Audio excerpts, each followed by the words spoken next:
warriors step through there. Face through bulkheads, boots don't land. Combat blades flicking each hand. Siren stutter, crew runs blind. Russian curses spill behind. Dripping pipes drum overhead. Every shadow wants them dead. Surf ninja beach boogie on a midnight raid. Spirit dance spinning with a bloody blade. Keep that iron fleet trembling at the edge of the waves. Surf ninja beach boogie in the ocean waves.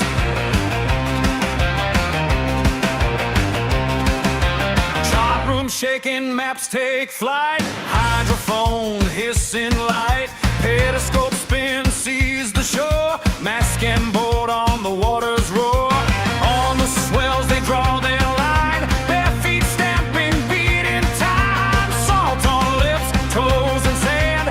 Spirit dance kills every command. Surf ninja beach boogie on a midnight raid. Spirit dance burning through the crimson chain of command. Keep that iron fleet drifting far away from our land. Surf ninja beach boogie till they understand.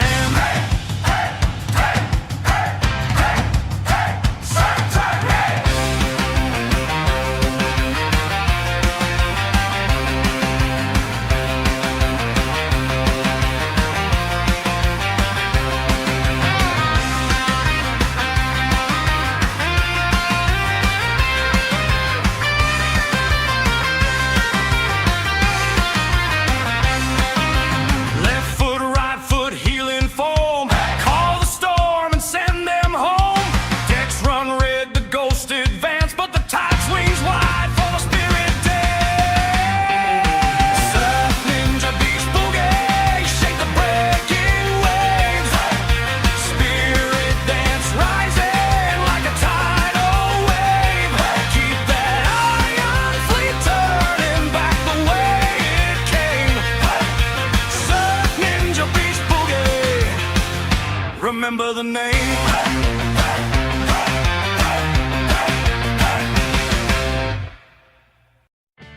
Howdy, howdy, it's your old pal, Tiki the Hut. Thanks for joining me again on another Too Late Tonight with Tiki. I think it's number 87. That sounds about right. Yeah, I think it's 87. Hey, look at all these people hanging out.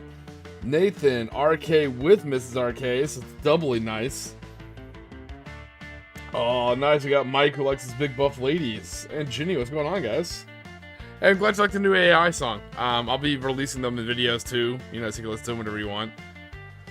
But it's all on the release docket. I'm slowly chipping away at it. Good to see Nathan in the chat. I hung out with Nathan after yesterday's chat for like several hours and just chitted and chatted. Those were good times, Nathan. That was a blast. I appreciate you letting me watch you play Starlars and chat with you. All right. So where we left off yesterday is we were working on our Blue Division for Konflikt 47 snow bases. So we gave them one good coat of easily acquirable apple barrel matte paint.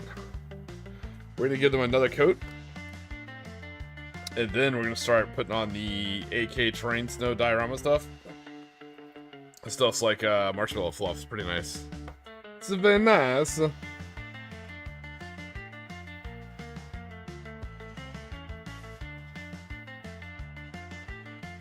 Alright, let's see what we got here. Let me grab a not very good brush.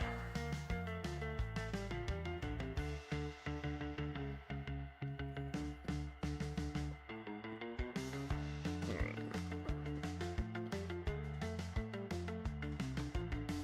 Look at the painting. Your game had to stop early for bad weather. Like a sports game, or was it a tabletop?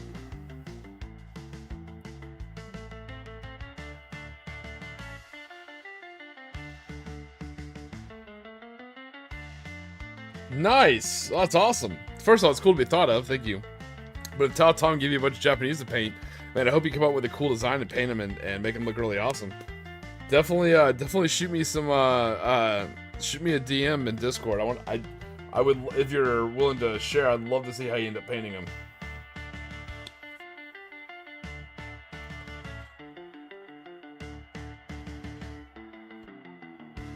Yeah, I think I got a message from you, Arcade, right before I started streaming, about her fireflies, I want to say.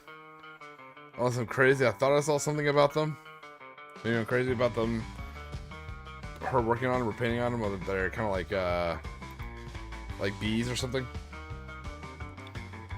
Alright, I could be crazy. Crazy, I was crazy. Wants to put me in a room full of padded walls. Put me in a straitjacket. Shit drove me crazy. Crazy? I was crazy once. Oh, that's right. It's in our Discord. So many Discords. So many Discords. Alright. Hornets, thank you. That's what it was. I was trying to remember off the top of my head. Alright, so if we're trying to remember off the top of my head, I think it's pretty good. Whatever deathly insect of doom with wings and stingers. Alright. It's close.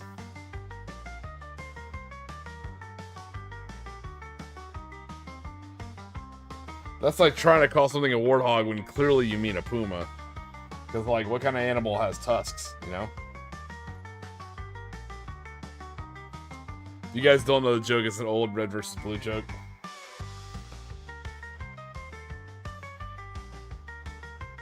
If you've never seen that episode or don't know the joke, I highly recommend you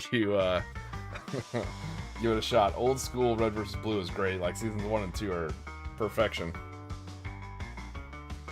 Stop making up animals. Why is it stuck playing that music? Yeah, to this day when I play Helldivers 2, I call it the Puma. Absolutely.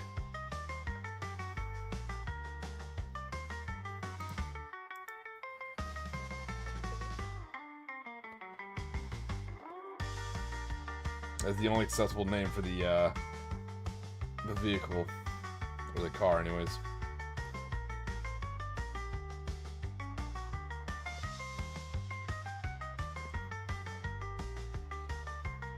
Now, unless anybody else did any more mythical names, how about it, Griff?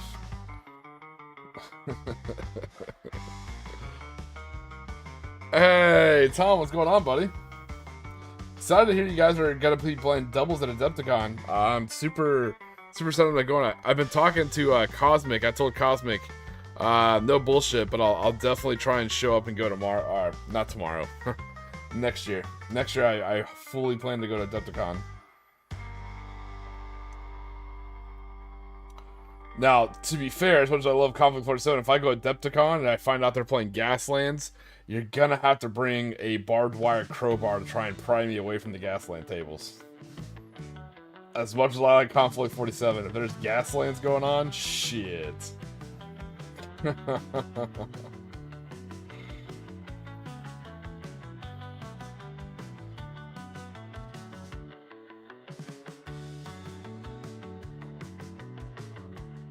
I do love me some Gaslands. I actually have some, I think it's badass, but I have some like 28mm to 32mm scaled Gaslands terrain coming in for like making Warhammer 40k maps. It's like for my orcs, I have these big old like fuck off giant car ramps. Oh, it's gonna be good. I think Costin's gonna be at Adepticon, Mike. Yeah. Oh man, he's diving you out, Tom, in the chat. In the chat.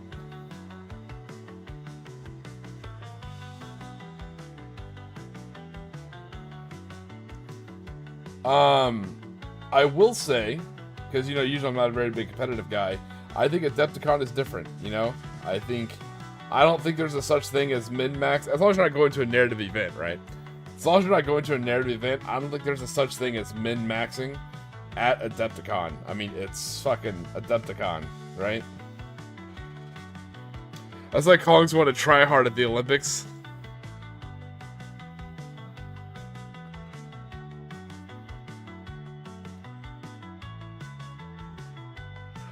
That's awesome, actually.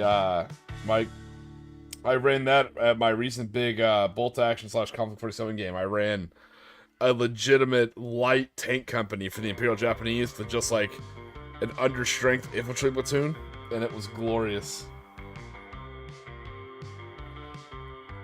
The MVP, I mean, I'll do a bat rep for it, but the MVP of that game was my boat tank for some reason, and he was a command tank too, which is the best part. For whatever reason, they could not destroy that Kami, and a Kami only has like 7-up armor, right? So you're like, I don't know why, he just kept living.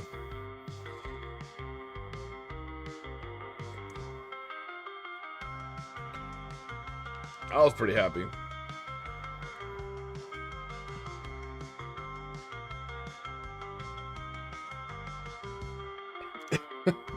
That's a text. That's a picture of pride time. You should save that. What the Tio told you.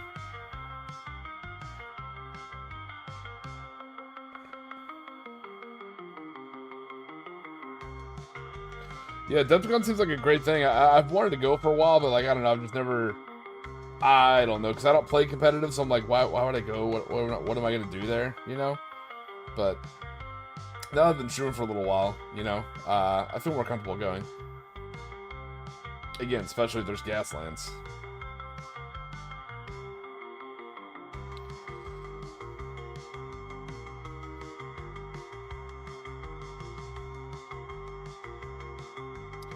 I would love to run commentary on Konflikt 47 games. That would just be awesome.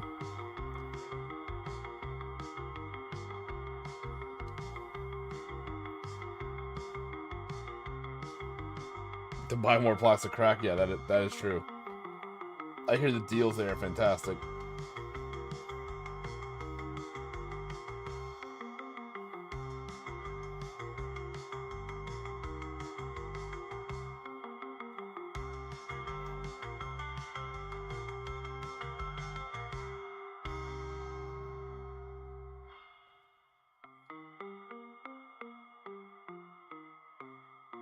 I know the harsh white light's kind of like blinding out the basing I'm doing, so it's hard for you guys to see. But it's useful for my tired eyes. I had a long day at work, and my eyes are pretty fatigued, so I kind of need the bright light tonight. Sorry about that, gents. Ladies and gents, as it were.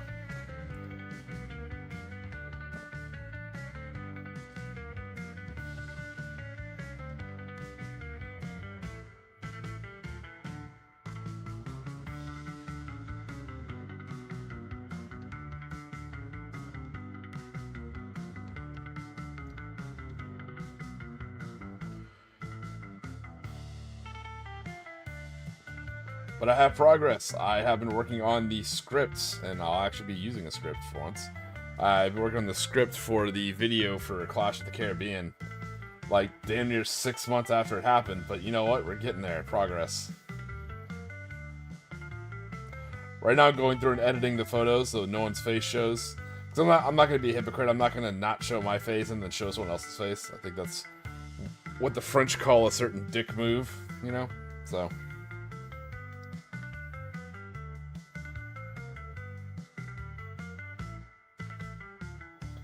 So I'm going through, editing the photos, working on the scripts. I'm excited.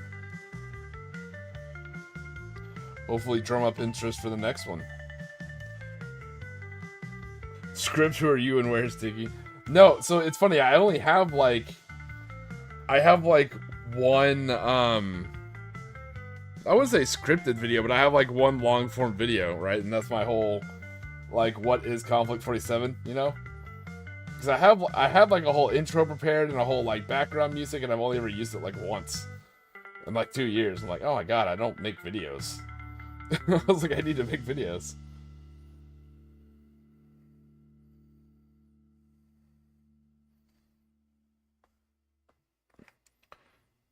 Because it's really hard to explain that event. I think with the pictures and like one video will make it a hell of a lot easier.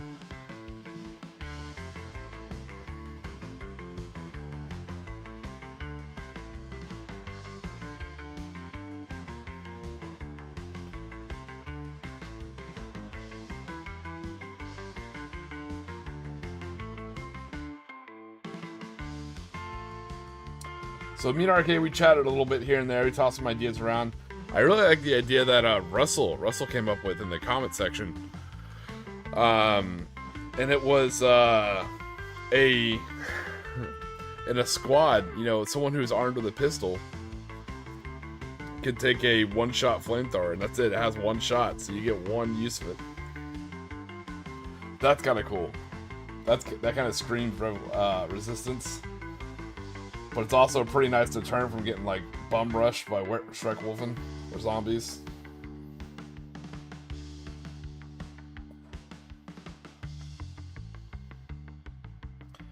Hey, what's going on, buddy? Welcome to the chat. Glad you could join us, man.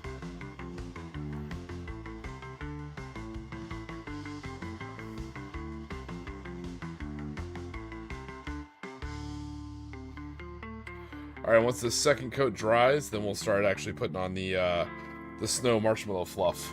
This awesome AK terrain stuff. So, AK terrain paint, I mean, I'm not gonna lie, it is expensive. I like it. If it's something you're interested in, I think it's pretty good. It's hard to say if it's quote-unquote worth the money, because different values for different people, you know, but I like it.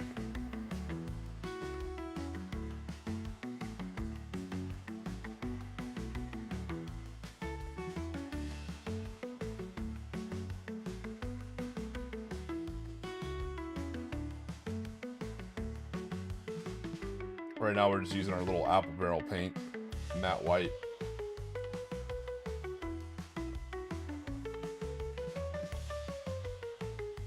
There we go. Homemade texture paint, there you go. That's very clever, very good idea. Hey Matthew, what's going on, brother? Hopefully the gym is treating you well, my good man. Oh, well, you like the Vallejo product. Well, way to be different, RK. Thanks a lot. Thanks for having my back here.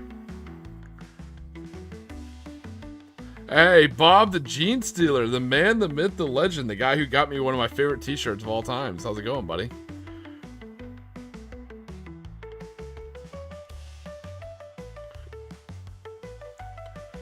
I just finished my first, what is it, Attila and Ridge Runner model today while streaming. Hey, what's going on, Santa? How you doing? We are letting this second base coat of white matte dry, and then we are going to start giving these guys snow. Not the cool, fun Miami snow like Square Grouper, but no, actual AK terrain snow, diorama stuff. So we'll kind of shovel it out and kind of get some deep snowbanks on there. It wouldn't be so bad if you weren't from Tiki. Somebody said this to me and it cracked me up, RK. You'll get a laugh out of it. One guy's, we were talking about paint, and one guy's like, I love how confidently you're wrong and you don't care. And it made me laugh. It's like, that's what I like about you. It's like, you're so confidently wrong and you don't care. And he wasn't wrong. I was defending my beloved Citadel paint pots.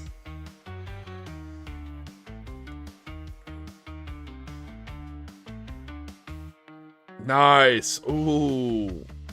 Definitely send me some pictures, Matthew, if you don't mind. That sounds awesome, man.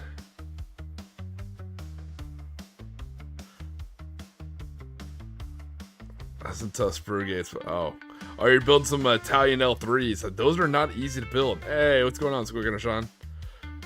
Be the best part, but at least you might not be the best painter, but at least you prime your models. That's true. I do try and prime them or base them. Yeah, this chat's always funny. You guys always crack me up. I'm glad I had a long day at work, so you guys are making my day.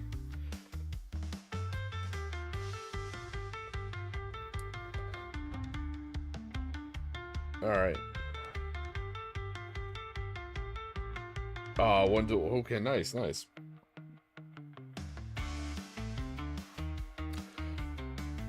I think so far the worst one I tried to build. I think the Puma was. No, I hear the humble armored card is a pain in the ass. I think the Puma wasn't too bad.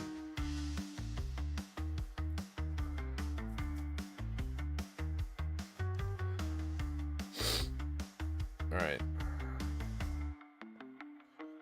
So, in case you're kind of curious what it looks like. Sorry about that. Alright, there you go.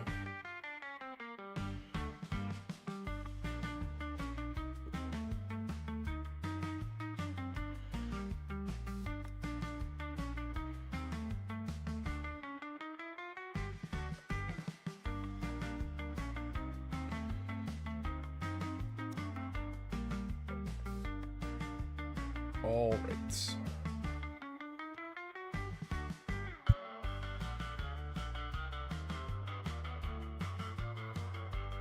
All right.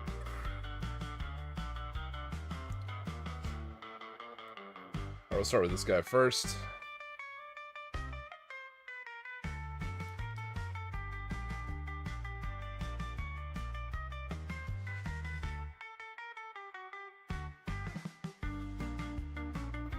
So I took like one glop and I kind of put it on the front by his feet.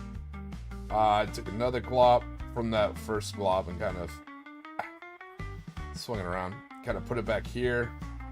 I definitely like to kind of group it in the fore and back of the model to kind of make it look, because I want it to kind of go down where his feet is. So it kind of shows like he's stepping in it. Here, hold on. It's probably driving you guys crazy. Give me a minute.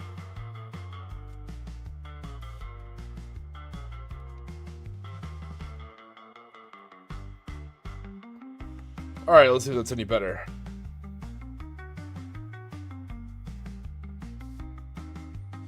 Alright.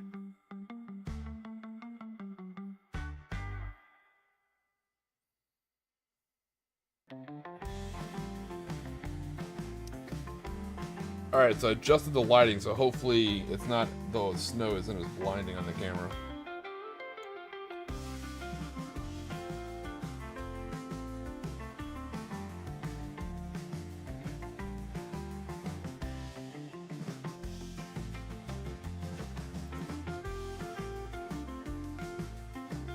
I just hope you guys can kind of see how he's kind of in the snowbank a little bit more.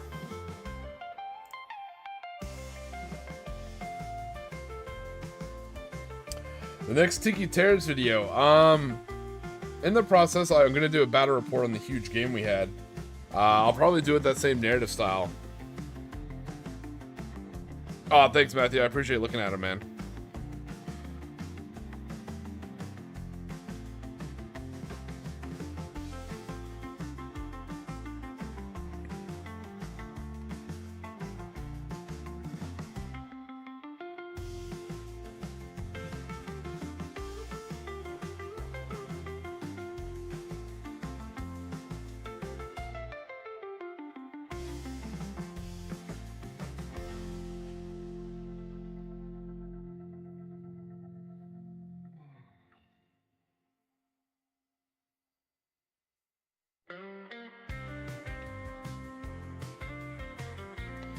Alright, there's one guy done. Speaking of snow, got surprised with some yesterday. Ooh, gross. Sounds terrible. Why would you ever live in a place where that could happen?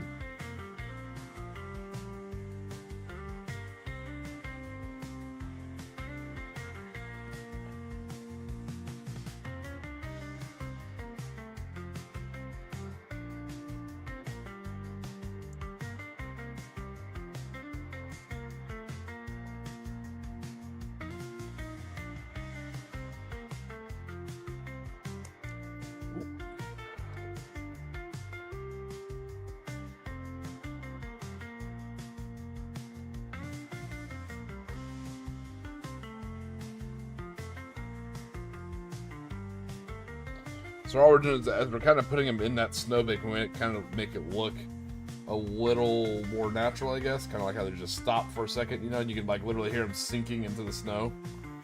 And then crunch, crunch, crunch as they walk away, kind of.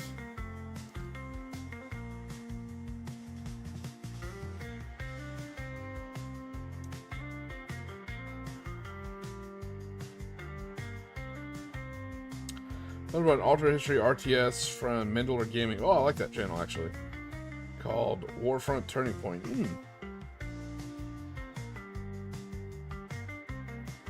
But the rest just fighting the Soviet. So it is the same thing as Konflikt 47. Soviets are always my favorite enemy. Nothing like fighting and beating Soviets.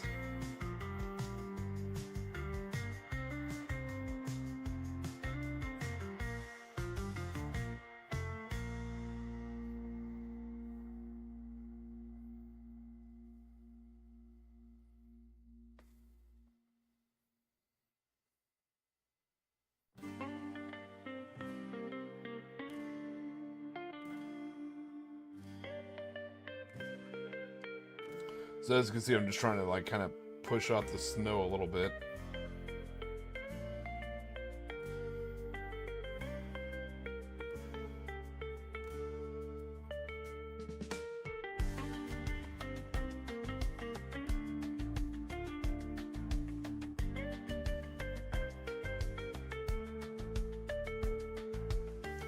Getting some on the rim, it's not bad. I kind of like it. You know, it's not a big deal, but you don't want like a huge blob on the rim, you know?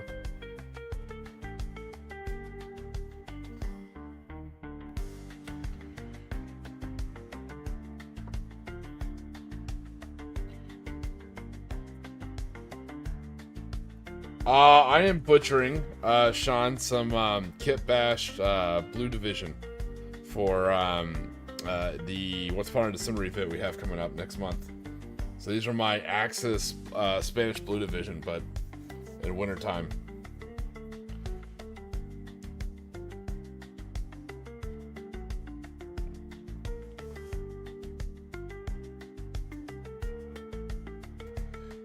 Yeah.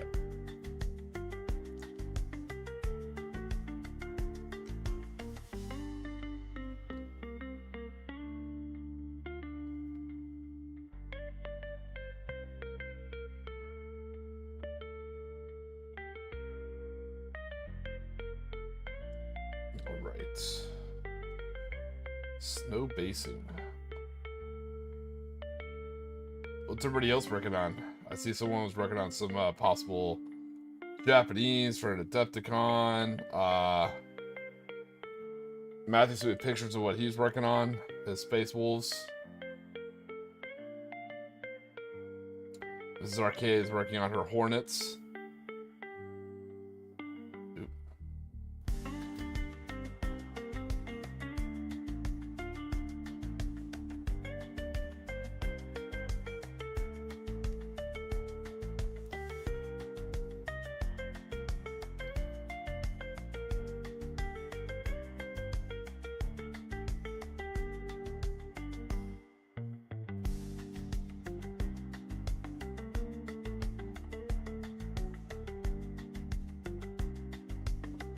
Let's see what we got here.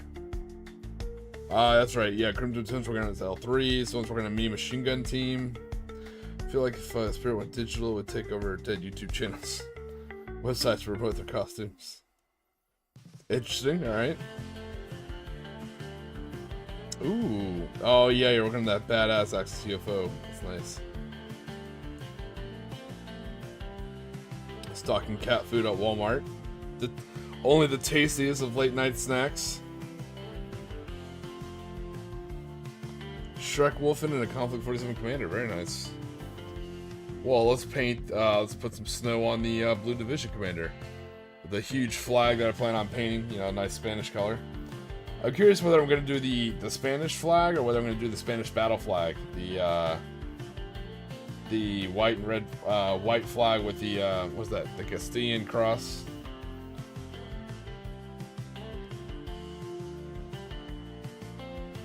My usual, somewhat informed brain is very depleted. So I cannot think of the name of that. Hey, I was right, Castile. Nice. Huzzah! Oh god. Oh god. Dropping them all over the place.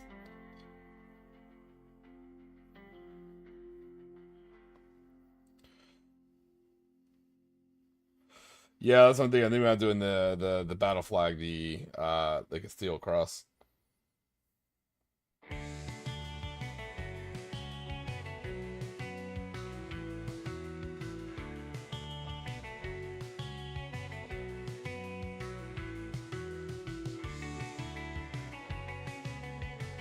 All right. Well, hopefully we're trying to keep you sane, Tom. Are these Spanish? No, I mean, you could call them partisans, I guess. They were pretty undisciplined. No, this is Blue Division. So these were the volunteers that the Spanish sent up to go fight the communists.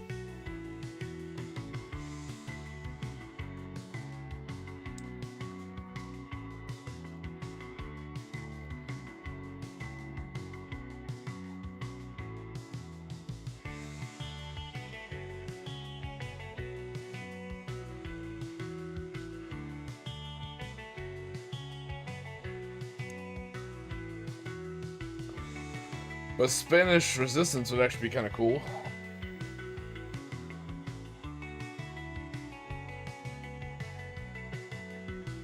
Were they in Operation? Yeah, no, they absolutely were in Operation Barbarossa. We talked about it a little bit on an earlier stream. Yeah, so the Spanish kind of sent them more as like kind of a symbolic kind of support of the Third Reich and the Axis powers, and it wasn't so much supporting Germany in their wars. It was just any way they could possibly defeat communism, they're going to defeat communism. So that's when they sent them up there. So the interesting thing was the Germans did not like them because they were very undisciplined, or they appeared undisciplined. They didn't have a strong NCO corps like the Germans did. They never had the correct uniforms. They just didn't give a shit. They're very loud, boisterous. They're always trying to party. They like to chase skirts, even of quote-unquote people that the Germans did not find desirable. So the Germans did not like the Spanish whatsoever. However, when it came time for the military stuff, they also didn't like the Spanish because they trained and fought in more of a French style where they're very static defenders. Like, you give them ground, they'll hold the ground until they're dead. You know, whereas the Germans are much more about mobility, fire superiority. Their small unit tactics centered around their mini machine gun teams. You know, the Spanish are not about that life. So the Germans fucking hated them in the beginning. Until, you know, the Germans would kind of bounce back up to take something, and then the Soviets would do a counterattack. And that's where the Spanish came in handy, because the Germans, they're not the best at holding ground. They like to kind of give and take ground and maneuver around it, you know? A very maneuver-heavy force. Where the Spanish were like, abso-fucking-lutely not, like, bring it. And they did not hold back on war crimes either. If it was, they didn't, there's not a lot of recorded history of them, like, doing a lot of untoward things towards civilians. Like, they were actually pretty neutral towards civilians. However, against communist soldiers, the Spanish were absolutely lethal. They made Canadian war crimes look like kindergarten. It was bad. So the Soviets would just never surrender to the Spanish, and so the Spanish absolutely would not surrender either. So anytime those two forces clashed, it was a bloodbath. It was absolutely lethal. I'm not trying to, like, glaze them or, like, revision history. I'm just going off what I've read. Several books. It was nasty fighting.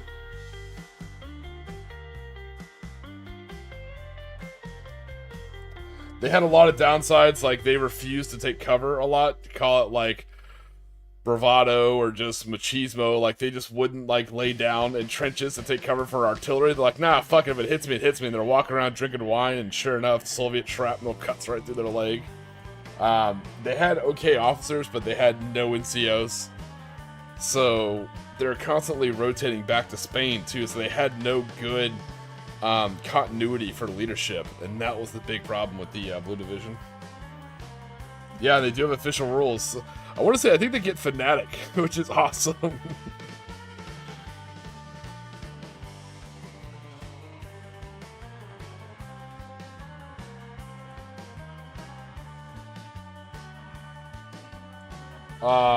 Yeah, but yeah, they are in the compendium rules. I may have my compendium book somewhere. I'll have to read the rules out next stream.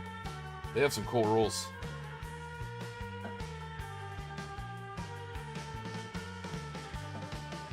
Yeah, Matthew got it. That's exactly what it was. They have no continuity for... It wasn't just an NCO corps. I mean, of course they would actually make NCOs, but they weren't, like, dedicated NCOs, if you know what I mean. But the problem was there's no continuity of leadership. And, yeah, the bravado was pretty rough.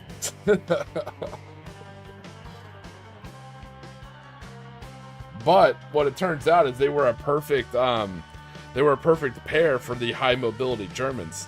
So the Germans would be like, alright, cool, we've taken this ground, now you assholes hold it, we'll be back. The Spanish would, like, barely hold it, killing anything come along. That allowed the Germans to pull back, rearm, refuel, eat, change, and get ready for the next mobile style warfare. So using those two as, like, a leapfrog system was pretty effective.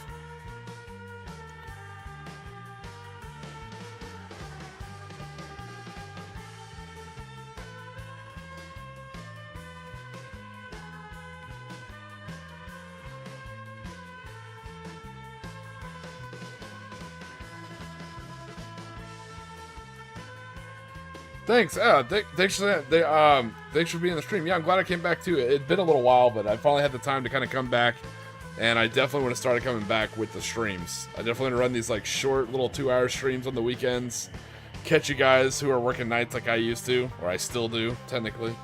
So it's kind of fun. Okay, so they get Buzzsaw, they get Fanatic upgrade for 1 point a model. Nice.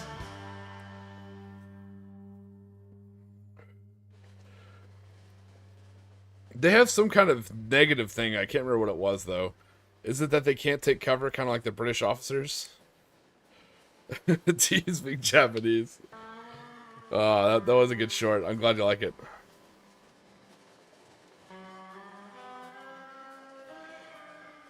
There it is. Yep, they reduced cover saves by -1. Yep, there it is.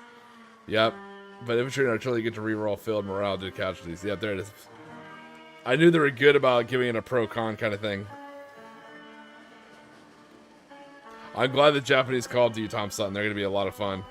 No, RK, brother, you're fine. You typed that faster than I could with little to no mistakes, which I definitely couldn't do.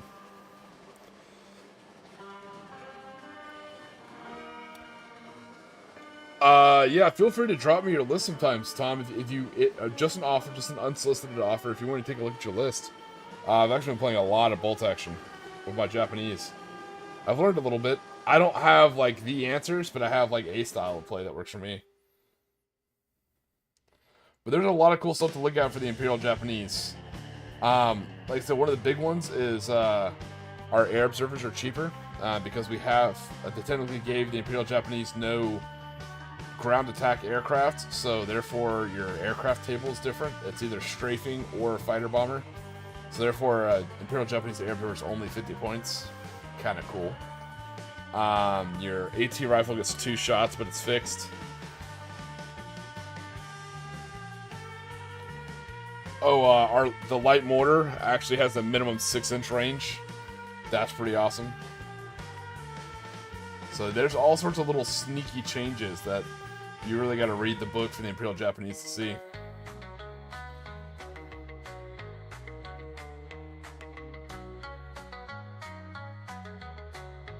Yeah, that's one of my favorite is that you can actually, I talked about this a lot last stream, about Jukindo training and night fighting. The Imperial Japanese, for the new list, you can actually take airbornes. When you take them as veteran, they get tough fighter, but even just with rifles.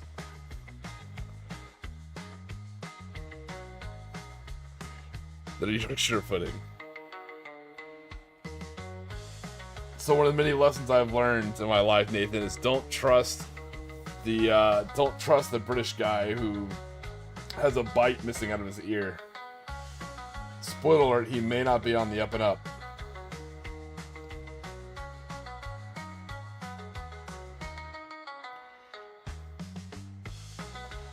Somebody like this just seems like common sense, but we've all been young enough to not have common sense.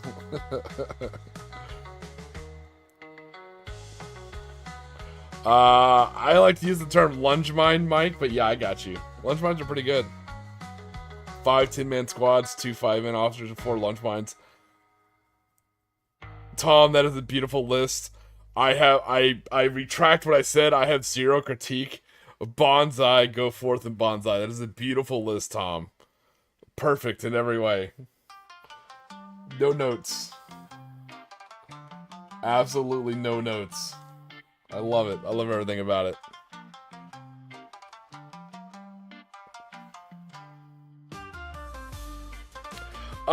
Matthew, so the Grenadier squads, I'm gonna have to reread the rules and understand how multiple targets work with mortars.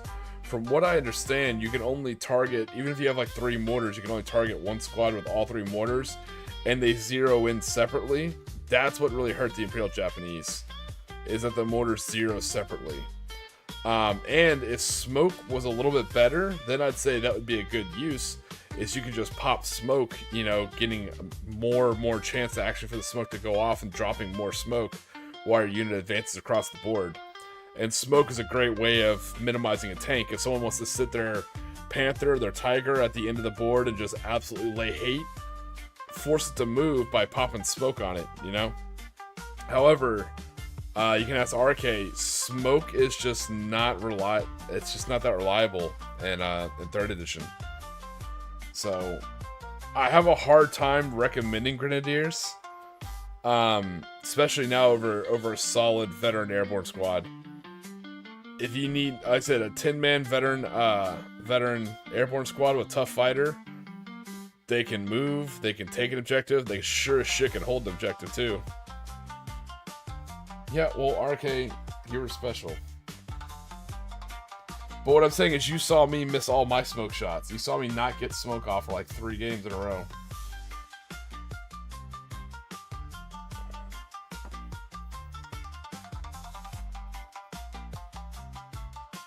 So hopefully I answered your question with the Grenadiers. I think play with them. You might be able to find a use. Now, you know what? I got some for you.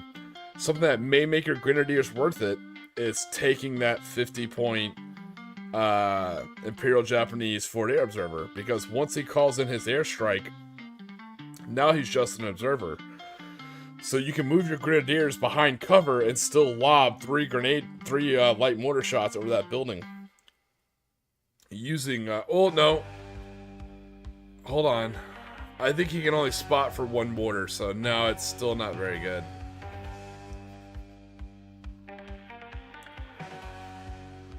Dice loaded. That was funny, I like that.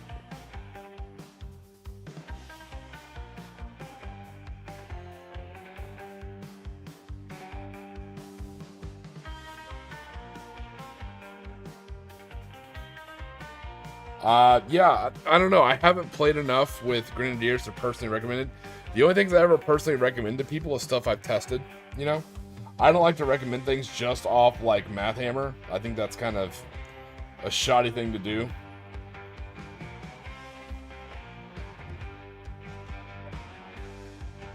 Like, I can absolutely highly recommend taking Imperial Japanese anti-tank rifle teams, taking him as veteran and tossing like 1 or 2 extra guys in there and giving him tough fighter. Absolutely nasty. Hey, what's going on, Weird War 2? How you doing, buddy?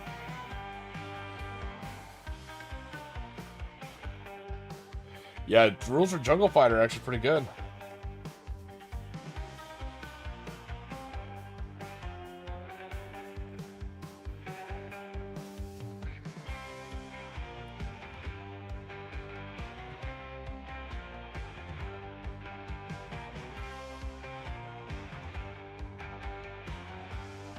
Oh, nice, Ginny. What 40k army are you taking?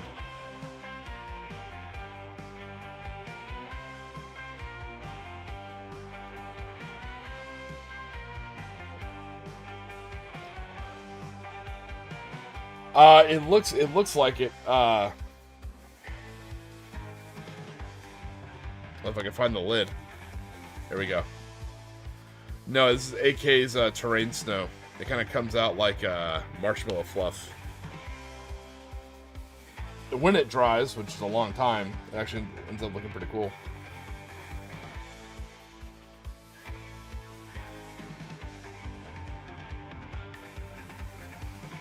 I have the lights turned down real low so that way it's not like blinding off the white bases. I'm trying to anyways.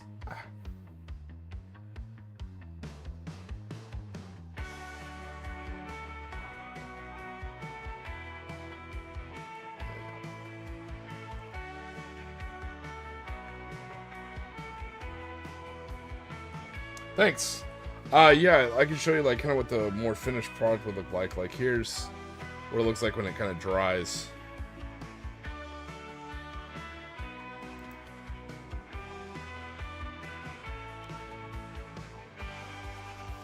What I like is it has a very, I don't know, it makes it sound too smart. I guess like volumetric style look, like it's got a lot of fluff to it. So you can like literally fluff it on there like toothpaste and it will dry like that, kind of making it look like a snowbank. It's kind of cool. Catching up on the chat here. Tom and I are doing a bolt action doubles. Nice. Star Wars Legion doubles. Cool.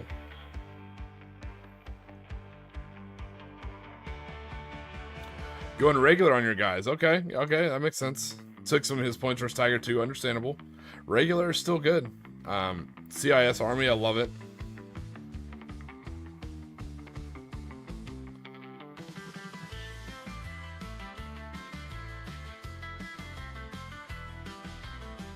Well, the biggest thing I've been thinking about the Ghost Attack Squad, you can probably hear it on the intro song to the stream, is them using them more as like a counter vessel, like boarding team for like the Imperial Japanese Navy. So, you know, going through like submarines or carriers deck by deck, I think that'd be a really cool use of the Ghost Attack Squad. For walkers, I think what I'd want to see for the Imperial Japanese, I'd still want to see a ship-to-shore amphibious heavy assault walker. What I'd really like is a carrier, like a troop carrier. I think that would be great for the Imperial Japanese because they're still really good troops, and that's something that always makes the Imperial Japanese shine. So I think having like taking like because they're already good at repurposing, so take like a Thor Panzer mech, you know, take out its gun, give it something silly like a heavy mortar, you know, or I don't know what kind of weapon to give it, but give it like kind of little to no weapons, but turn it into a transport, like a big transport, and then that'd be cool to have it be like a ship to shore, like Imperial Navy kind of landing walker. Or like honestly, that's what I'd give it. I'd give it two heavy mortars. That way it can either, you know, put out some HE or it could put out, you know, some big smoke. That would be cool, and just have it be like an actual troop transport. Arnie's kind of cool. I like to lean towards like Komodo Dragon. I think that'd be very Imperial Japanese because they'd want something that could survive in the rainforest and swamps and things like that. So I figured something that could swim well, something that's resistant to disease, you know, kind of like the Argonians from Elder Scrolls. So I was thinking like an Imperial Japanese Komodo Dragon. That might be kind of cool, but Ani's pretty neat. I like that.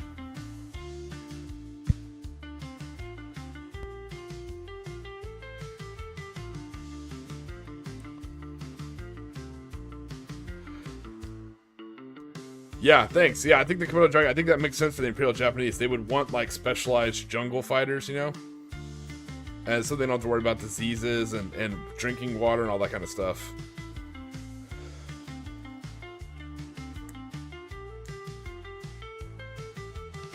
Ginny, that's a good question. I'd have to, I may try that in the, on my table I have in my garage. I may try that with some Ghost Attack guys. Line them up and just run them with SMGs and kind of see what it looks like. That would make them a hell of a lot cheaper. That's why I don't run them, as they're just too expensive. Outside of running the Ghost Attack Squad for my Imperial Japanese Navy, because it's thematic and I'm a sucker for themes, I can't do it for the Army because it's hard to justify the points. The Shibido already do so much for me. It's hard to really get rid of those Shibidos. So much for so little points.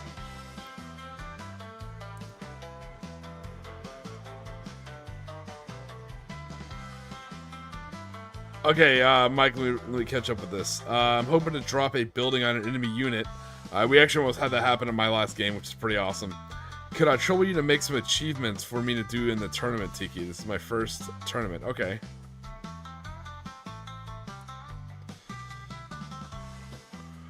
What is the jacket around my Bren gun? Oh, are you talking about this model right here?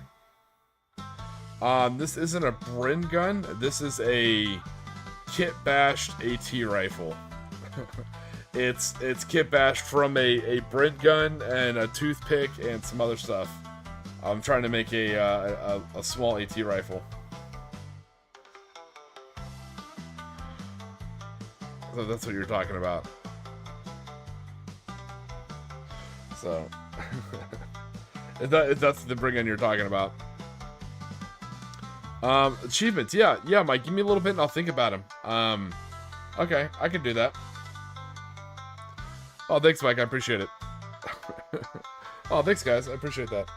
Who doesn't have snow? Okay, he doesn't have snow. Once I put snow on all these guys, then we'll put down our little, snow grass tufts.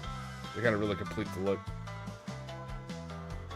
So when I'm doing this, I'm trying to leave, like, a little space, on all their bases to put down these...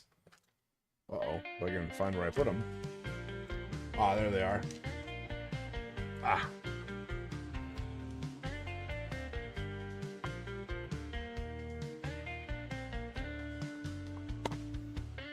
Open sesame. Ah! feel like I'm gonna like rage and absolutely like rip this thing open and send these things flying everywhere. There we go.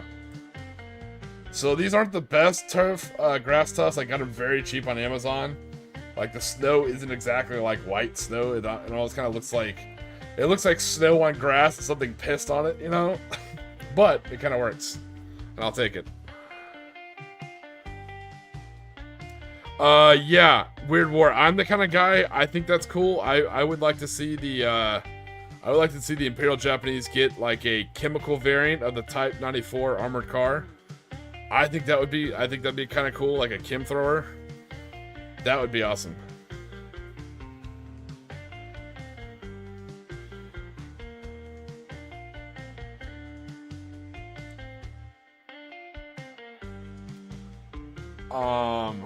So yeah, those are the grass tufts I have, so we try and leave a little bit of room on the base.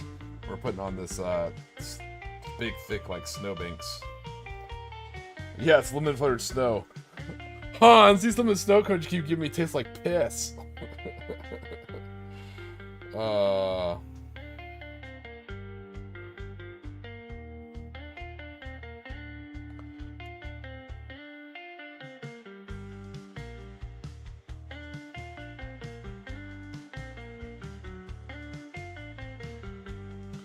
Right, yeah, these are pretty low effort grass tufts, but hey, it works. Hey, Damned Legion, what's going on, brother?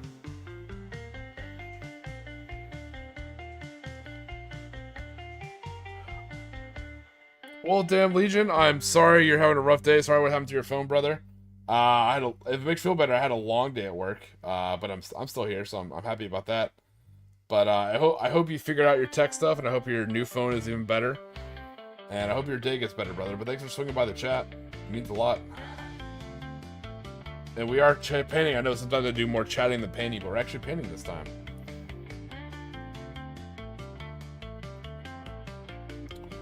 Truly, Damned Legion, I hope your day gets better, brother.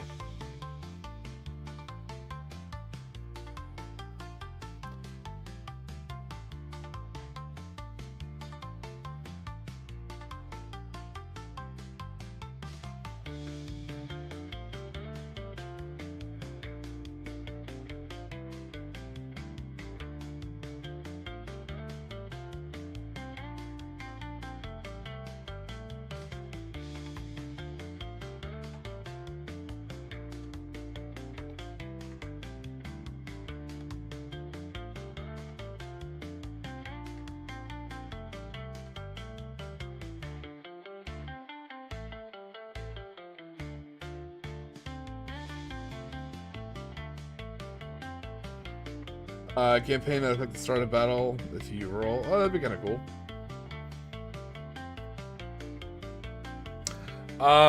So I don't think there's anything for chemical. I'll have to look. But if you check the, when in doubt, I tell people check the 3rd edition bolt action rulebook. There's some badass rules in there for a lot of the stuff. There's some cool stuff in there. Like, I imagine for the effects of gas, Weird World War II, if you check the 3rd edition bolt action book, I would check under desert, and then look to see what dehydration rules are. That might be what I would apply with the gas effect. Because instead of coming up with it on your own and worrying if it's overpowered or not, you can actually go off what they've already made for bolt action and just kind of replicate it and apply it.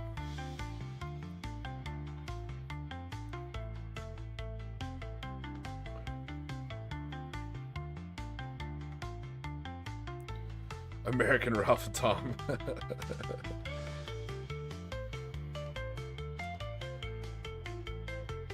Yeah, a guy at a local shop's trying to talk me into getting into bolt action Korea. We're thinking about it. Grim Tim Tim. I don't know if you saw last stream, but that's what me and RK have been working on for like 2 days now. We talked about it last stream a lot. That's what we want to do. Is we're gonna homebrew a resistance faction for Konflikt 47. So that's pretty cool.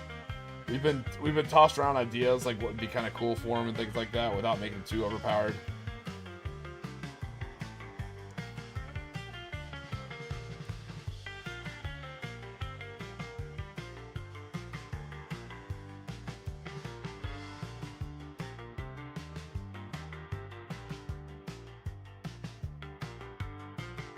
But I think to really sit down, like once I get some time, I'm going to sit down and take a look at the rules for the Resistance currently and in the past and kind of beg, borrow, and steal from some of those, I think.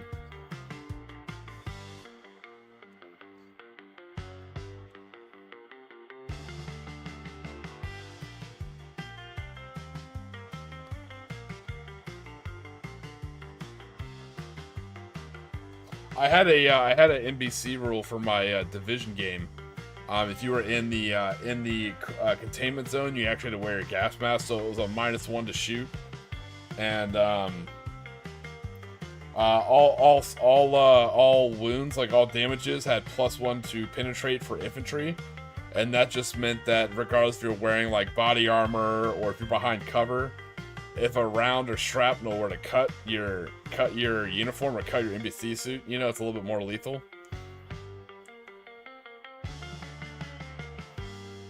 Oh, no worries, Crimson Tim. Yeah, there's never any kind of roll call. I'll try and give you a recap. Yeah, so what we're thinking, also going with Fierce HS, what we want is just a general pattern resistance, and then you can pick like where you want them. So you can have like a Turkish resistance to free the Republic, or you can have a Spanish resistance to free, you know, Morocco, or an independent Mongolia resistance. Or, you know, Dutch resistance this time, they take to the offense. You know, you can do whatever you want. We're trying to make the rules generic enough to where it can kind of fit all the different areas. So one of the big ones we thought about is what I liked is that your officers for the resistance would get a free luck dice, and it sounds like maybe not that powerful. But what that does is that really kind of undoes a lot of the powerful rift stuff, because you can save your luck dice from all your officers and absolutely screw people's rift dice over, making them have expended rift dice left or right.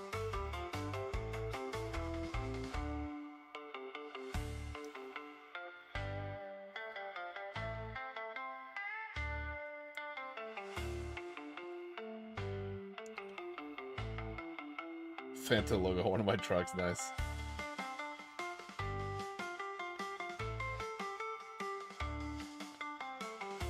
I'm a big fan. I really think a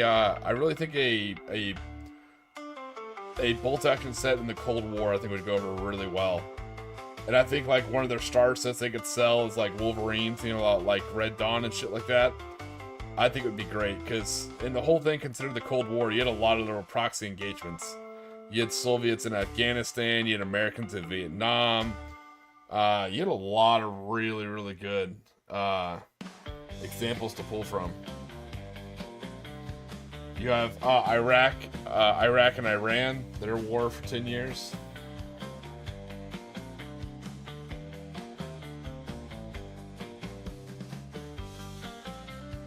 Us going into Panama and Grenada. Yeah, there's all sorts of really cool stuff.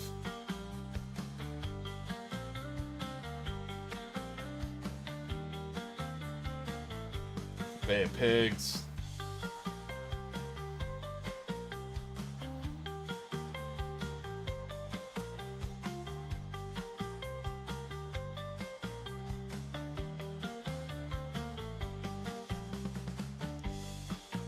Yeah, so we're just talking about Team Yankee and how much it's just hard to find and expensive, and I'm not a big fan of the scale. I like smaller, I like company level tactics. I think when you start getting into like field grade level, like the 15mm, you start taking like platoons, or not platoons, you start taking like battalions almost. It starts getting a little unwieldy, I think.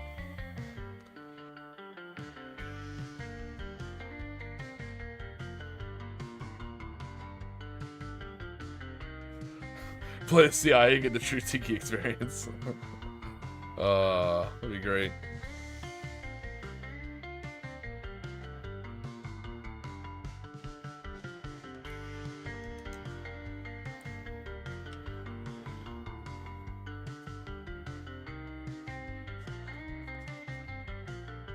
Alright. Let's pack the snow up for now. Only to be brought out when you're visiting a pizza chain in sunny Miami.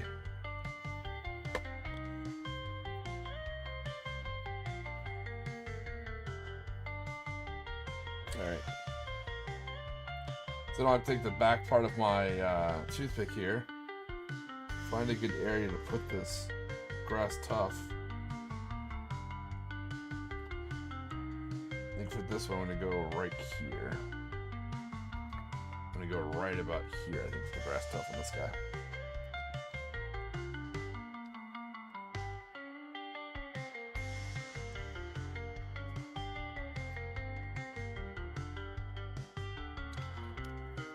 Looks like it's going to be a productive stream. I should be able to have all these guys based.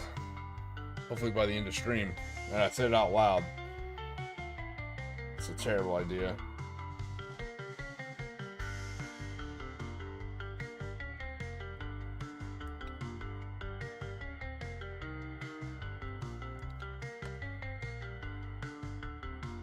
Commander painted, nice.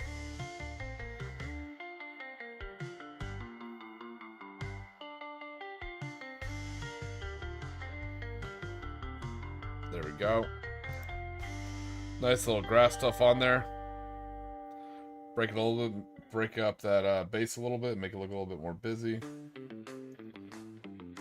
All right.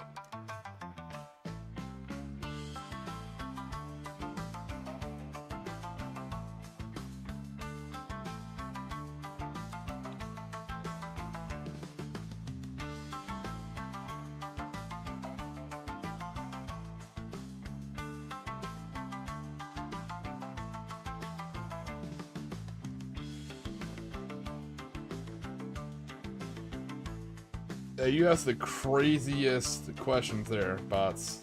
I'm not sure, man.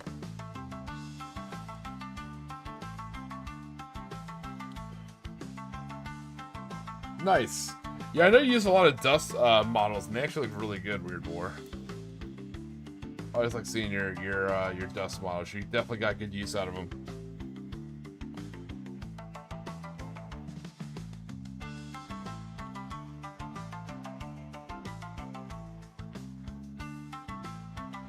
Well, I know there's games like 0200 that exist, but I tried to build that whole Division game. It worked and it was fun, but it's just I think it's trying too hard to push the limits of the bolt action like engine.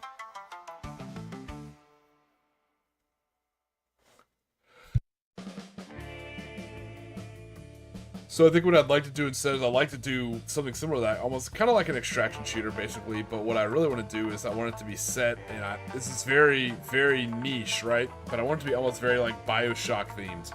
I want it to be Konflikt 47, but played more like Kill Team. So it's very small scale individual units, right? And the reason why I want it set in underwater labs, kind of like Bioshock, is that's going to limit your weapons. If you're in an underwater like lab trying to steal Rift Tech or something like that, you're not gonna pop off a Panzerschreck or a frag grenade, you know, because you're scared you're gonna rupture the glass and sink that whole like thing. And more importantly, with the way the maps are gonna work, I want it to be kind of compartmentalized where you can absolutely flood a whole compartment and block off that whole part of the map, and they gotta chase you around the other part of the map. I think that'd be kind of cool. And as you go to like each one of these like lab testing areas and you're searching around for like Rift Tech they gotta carry out of there like a top secret mission, you could actually stumble into a test subject and it could spawn, you know, a certain amount of zombies or Schreckwolfen or something like that, and those are hostile towards everybody. So as you can see with the books I have in the background, it's very similar to like Zona Alpha, but set more in weird World War II with like a kind of Bioshock feel.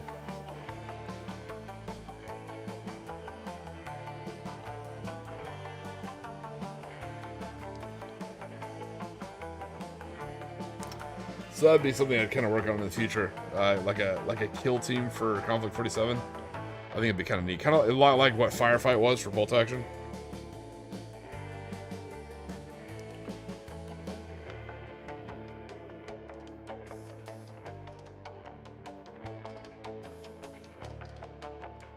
So all I'm doing is once I have this part done, I take the back part of my toothpick that I was using to put the snow on there, and I kind of like scratch out and like kind of reveal a nice area to get good contact, so I can put the super glue down and put the grass tuff on. Sorry.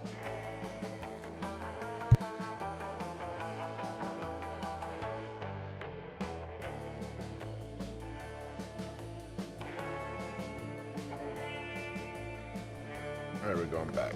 Alright.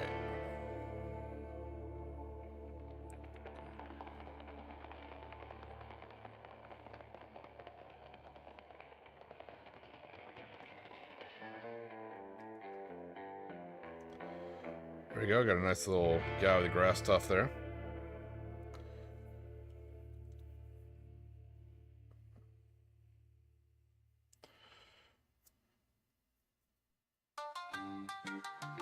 Yeah, so I think that's something I'm going to look at. I'm going to look at the old Firefly rules and try and repurpose that to make a small-scale kill team for Konflikt 47. But what would make it different, it's going to be an extraction shooter, and it's going to be set in underwater labs.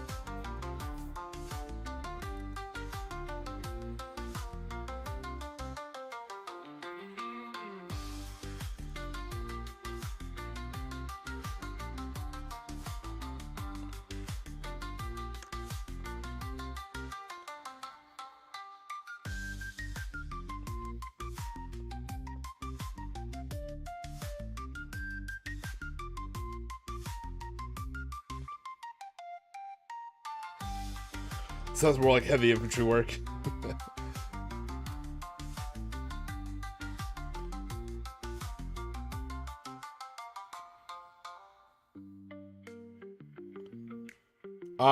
Yeah, oh, so, yeah.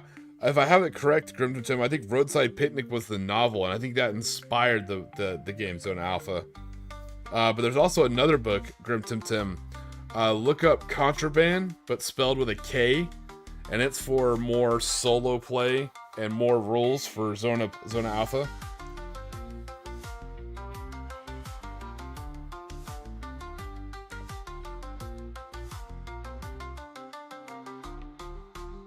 Well, again, Weird War 2, you have to understand, it's an underwater lab. They're not really fighting in open water.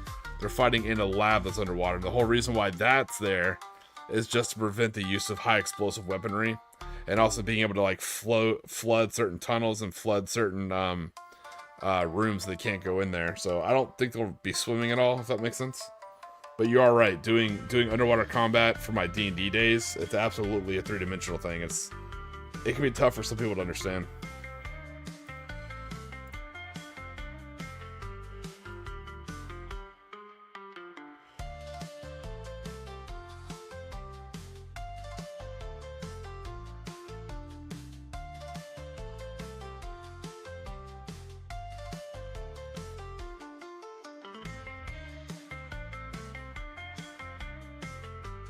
Yeah, so if they're stuck in these underwater laboratories, they're real reluctant to use some super powerful, like, rail cannons or, you know, Panzerfaust or grenades or stuff like that, so you have to get in close and fight.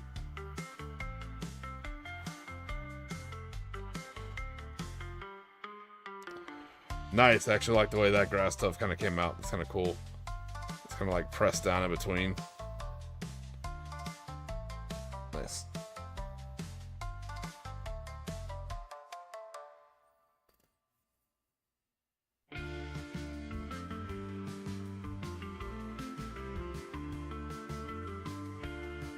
Yeah, oh yeah, I did a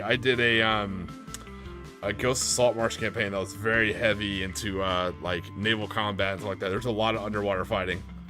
Like I was a huge fan of it. I told all my players, like, keep some leather armor, like spears and crossbows. Even if you don't like using them, trust me, they'll come in handy. You know, short swords. That kind of stuff is useful.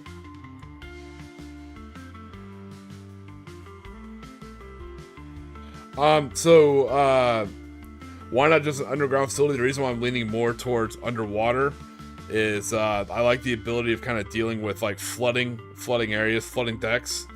Technically, you could say you could do this whole same thing about like a cave-in, but I don't know.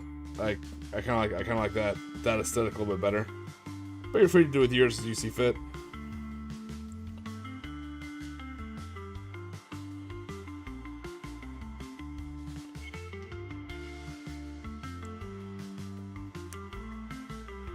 Alright, let's give all these guys some grass tufts.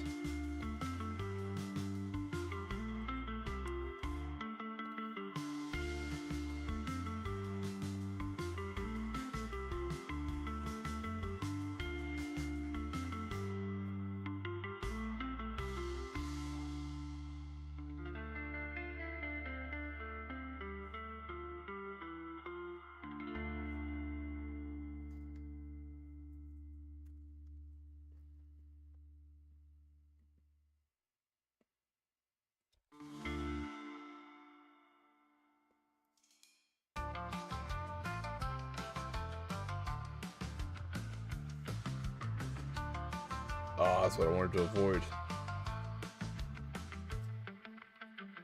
This texture, that's why I'm kind of doing it off camera. This texture paint and my glue do not like cohabitating.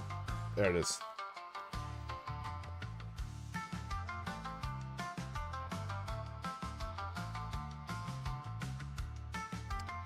Oh, that's actually kind of cool. World War II. Probably a lot of synergy with that between it being Japanese and like being a druid and controlling animals and stuff like that. That's definitely putting the weird in Weird World War II, I'll tell you that. That's cool though. I like it.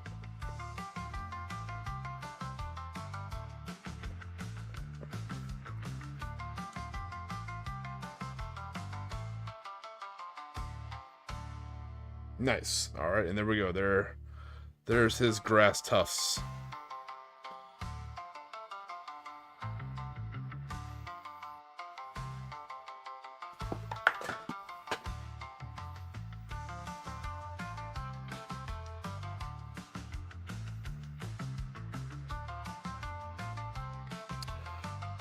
Alright, picked up that pot of paint.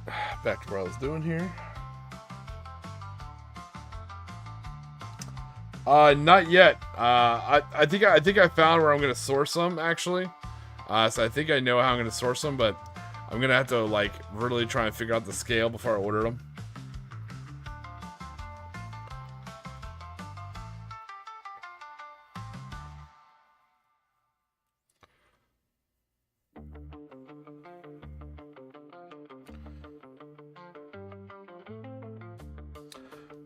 Let's see how many factions were in the old Konflikt 47. So you had the Americans, you had the British,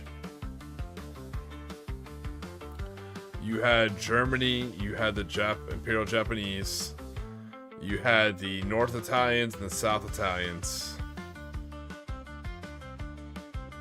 That was really it. The French just played like the Americans, same thing, just you painted French on your shit. I think 5 is pretty good. But I think the 6 could be the resistance, and then you're basically perfect, you know? Because what you do, Jenny, is you pick a faction that you want your bolt action to support, and so you basically just take like, let's see what's an example here. You could do you could do bolt action 3rd edition like Free French, and then add in some British Rift Tech units, and that could be your French Vietnamese force, you know?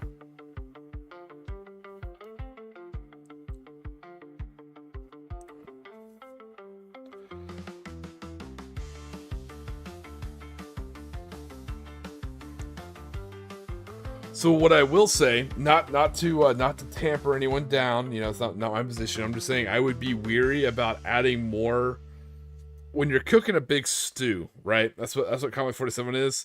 It's a very tasty and delicious like stew or chili we can smell. Everyone's gonna want to add ingredients, which is understandable, you know, of course. But what happens when you start adding too much, it'll get unwieldy, kind of like what 40k is now. I remember 40k before Custodes and Knights.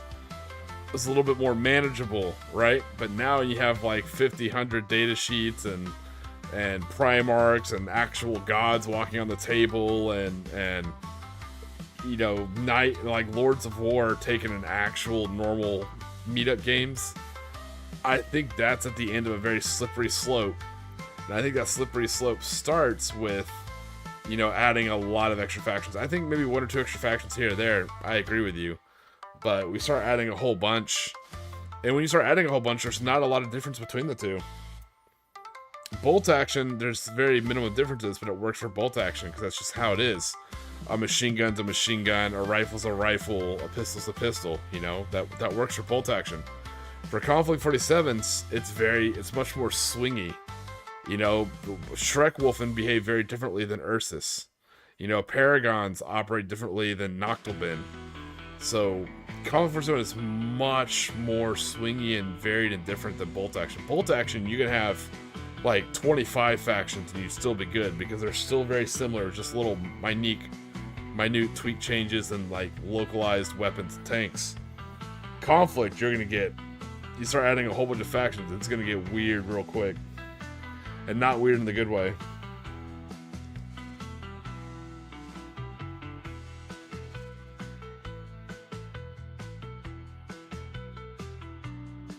No, I was hopefully I didn't stifle your creativity, Jenny. I like it. I think it's a cool idea. I mean, I say like, oh, you know, about adding factions, and me and RK over here trying to come up with the resistance. No, I think it's a good idea. I think the last edition had 5 factions, and I think you add in resistance, and then I think you got about just every faction you need, and then add in the bolt action armies, you know, and I think you're gonna have every faction you could possibly want in Konflikt 47. As someone who did a lot of DMing for Dungeons & Dragons, I've learned over the years the hard way. Sometimes it's a lot easier. A good example is a lot easier kit bashing rules. Instead of inventing the wheel kind of on yourself, it's better to kind of reach over, see what's already been made, take that, rename it, you know, use that as a basis, and kind of expand upon that. I think you'll find it balances a little bit better and requires less tweaking.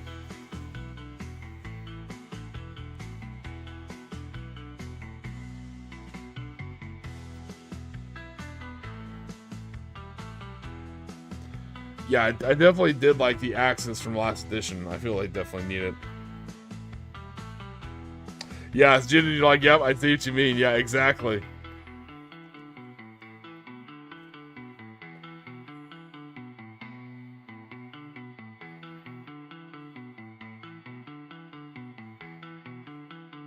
So say that I'm just using my toothpick to kind of make these little like divots in the snow to kind of put the grass tufts into.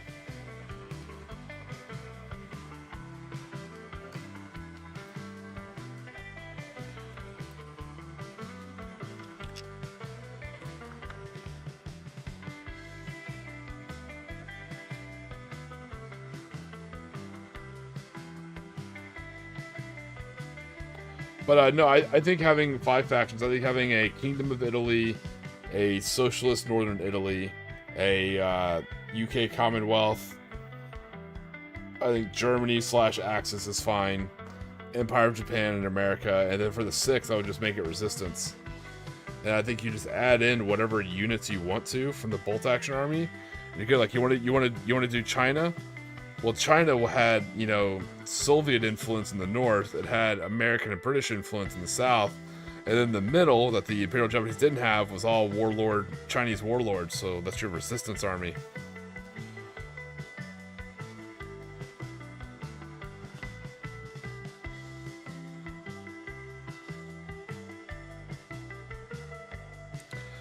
Further, going back to that Ghost of Saltmarsh campaign, man. Rowboat Mimics, still probably one of the best things I've ever put in as a DM. I did it early on, almost killed a player, terrified them. They did not trust rowboats for the entire rest of the campaign.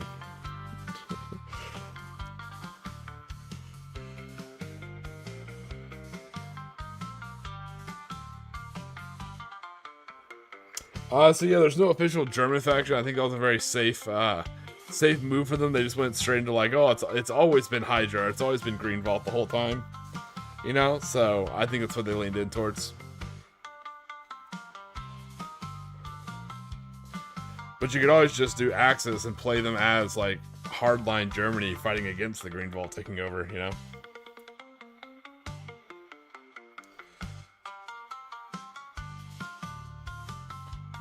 Zombie ends with hanged man archers. That's pretty clever.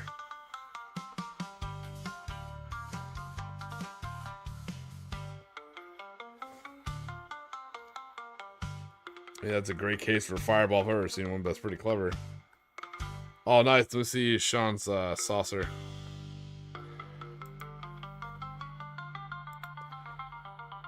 Ooh, that's looking good.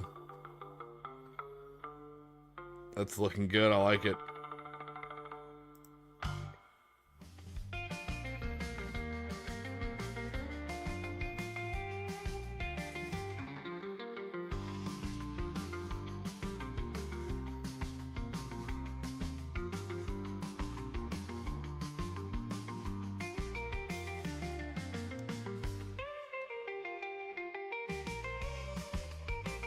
So do I, Grim Tim Tim. Well, I say that I don't have the new book. I mean, in my defense, I think your lore should be in your fucking rule book. Maybe I'm crazy, maybe I'm weird, right? They have all this room in their rule book for pictures to sell their models, but they don't have room in there to put their lore or information on those units, you know? But I have to buy a whole nother book just to get the lore. I'm still salty about that. I think that's terribly done. But I will buy the book. And we'll see how the lore is. I'm about to say, I'm still salty as shit. That was... I play a lot of tabletop games. And more importantly than that, I buy a lot of tabletop games and read the books and never get to play. You know, like many of us. Hands down, probably one of the worst written rulebooks I have seen in the last easy 5 to 6 years. There's games that are like twice as convoluted with much clearer and much more useful rulebooks. That rulebook... How big do I want the rulebook to be? Take out all the unnecessary pictures and art. It should be the same size. That book should be the same size as the Bolt Action 3rd edition book.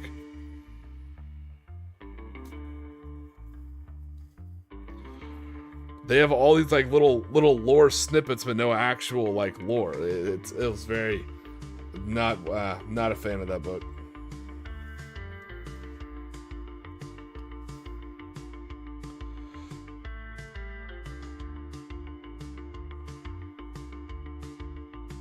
Now I understand like an additional book for more lore, totally fine. I will fight you wanting less. Okay.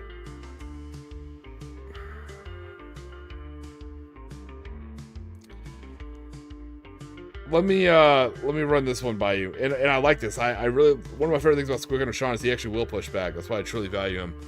So, art is a poor choice of words on my part, but I'll stand by it.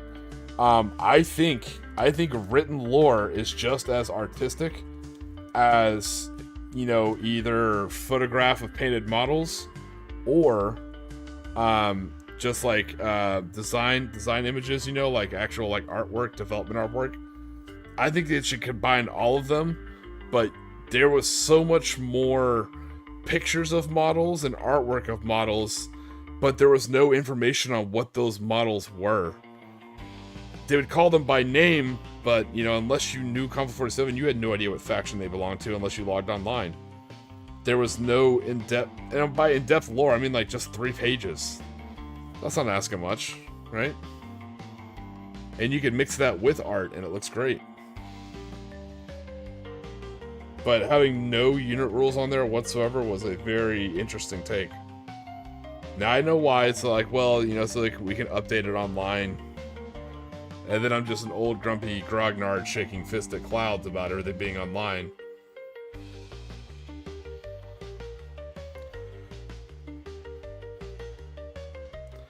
I liked the art in the book, but what I didn't like is they had a whole lot of art, and you had no idea what it was if you didn't know.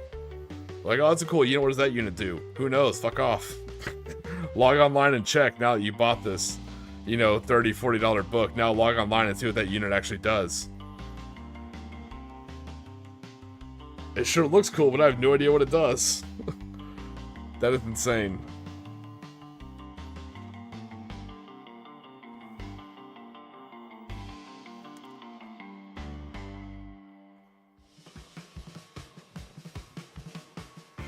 Damn whippersnappers.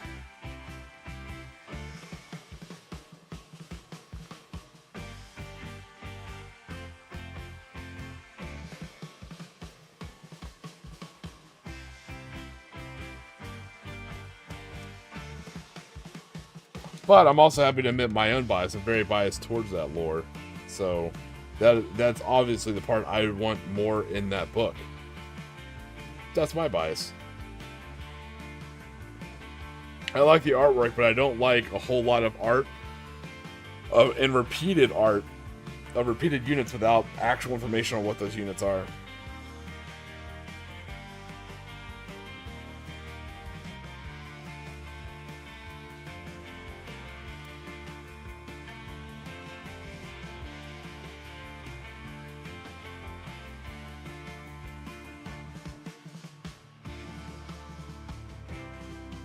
Again, how big do you want the book to be?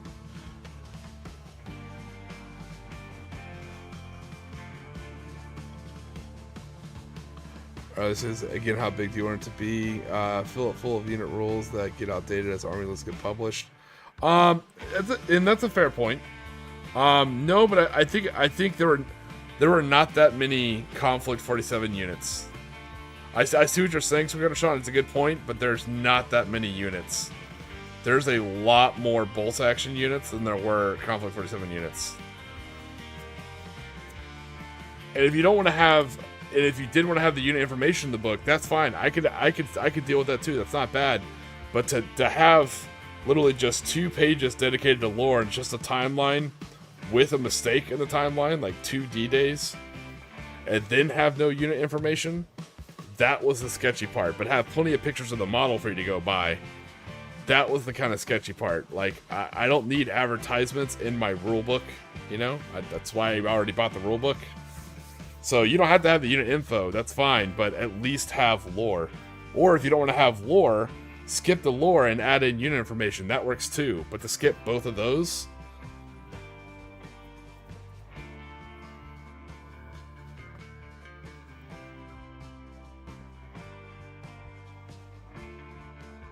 But that may be an idea for a stream. I'm happy to go page by page in the Konflikt 47 book and say like what I would keep and what I would toss.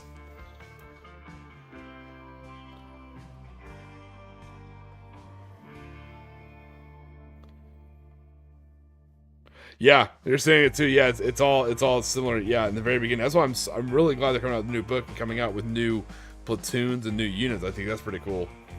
But for the longest time, yeah, it was like the same 3 units.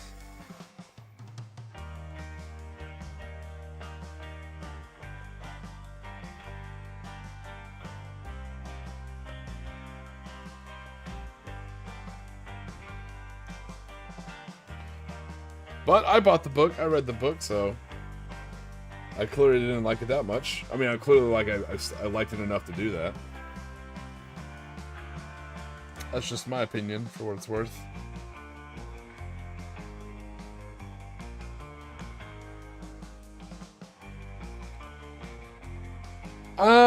See, I don't know about that either. I'm definitely not a guy to rush to Warlord's defense, but I don't think they abandoned it. I think they just prioritized elsewhere. They had a lot of irons in the fire between Mythic America. Awesome. Hey, glad you joined the stream, Mike. Thanks, brother. Do you speak Japanese? So going back to what you're saying, I don't think they fully abandoned it. I think they just kind of like mothballed it. And maybe that's the same thing. Maybe I'm kind of cutting hairs here for a while. And usually I'm not one to defend World War games at all, or any kind of company.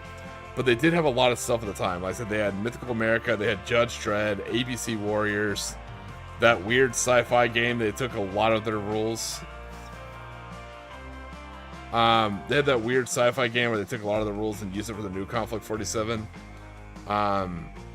Caesar, all their Black Powder, then all their naval campaign, all their naval game. Yeah, they had a lot of games. So I kind of didn't mind that I was mothballed for a while. Yeah, Squig, that's a very good point. Yeah, if people just use their own lore anyways, what does it matter? That's fair. So yeah, I'm happy with being short on lore, but just a little bit of unit information would have been cool.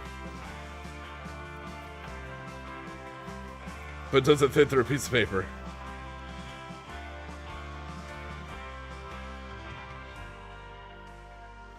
Yeah. Yeah, some people are like, well, the rules are online, so that's all that matters. Hey, what's going on, Squart?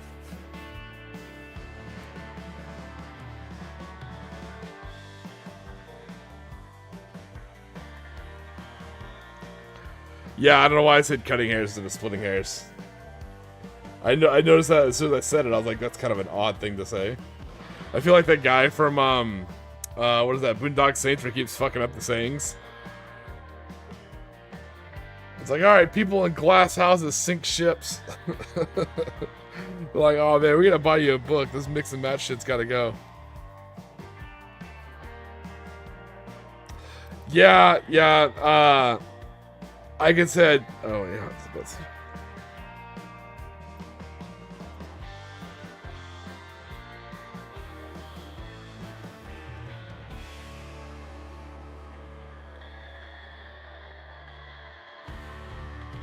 Yeah, but that being said, you know, what do I know about writing a game, much less a rulebook? I don't know. I'm just offering my critique. Maybe that was the best they could do, and at the time, or maybe they thought that was a good idea. I mean, look what happened. Konflikt 47 sold like hotcakes, right?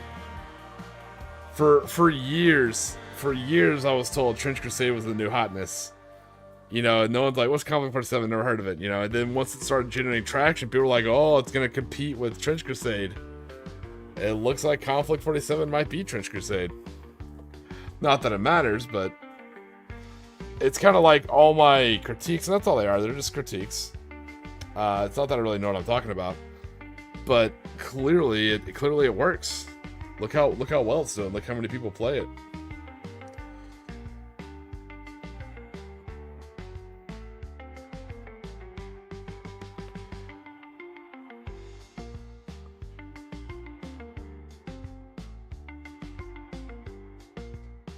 Yeah, and that's a good point, RK. I think to be fair, to all sides, I try and be. I think no one really knows the best way to write a current rulebook because there's so much stuff available online. The second you write it, it's outdated, and nobody wants to buy an outdated book. You see what I'm saying? So.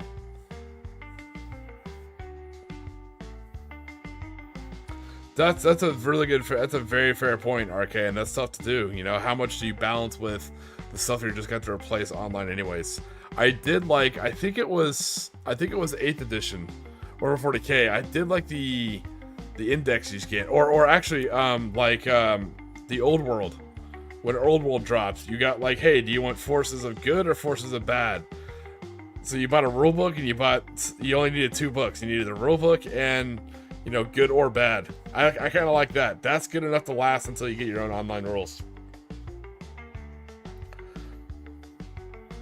But, you know, that's kind of what they're doing. You know, as I sit here and critique about it, they released a rulebook, and now they're releasing a book with more lore and more specialty factions and specialty detachments and platoons and stuff like that. So, as I said, we'll see how it drops. We'll see how it is. I'm excited to read it.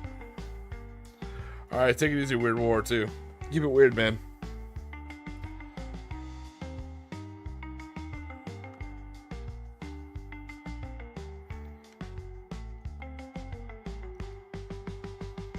Let's see if everybody's based.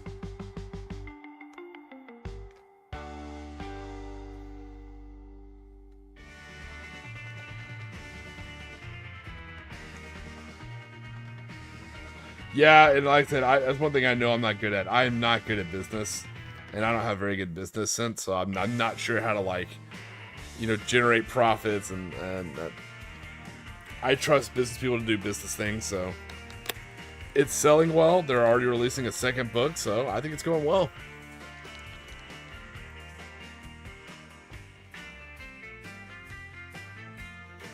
Yeah, I think Invasion America would be a cool book.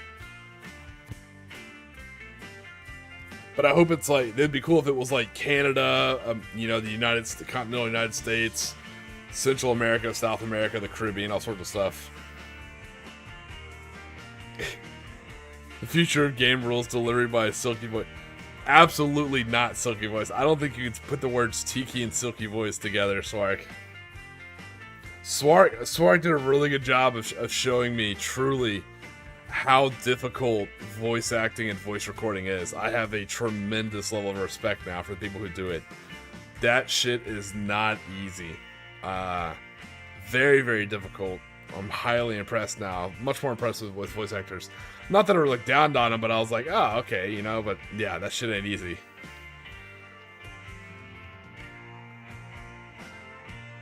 Yeah, Konflikt Red Dawn would be cool. I would love that. I think they'd sell a lot for that. I think that'd be a really good way to go with it. All right.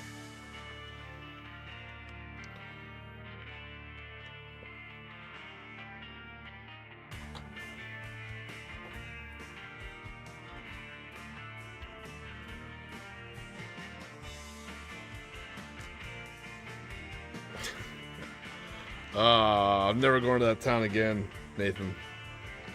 The food was good.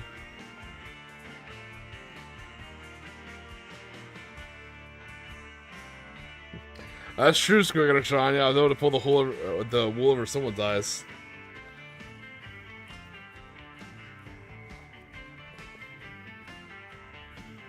Pretty good acting. Rochester in England, in the UK.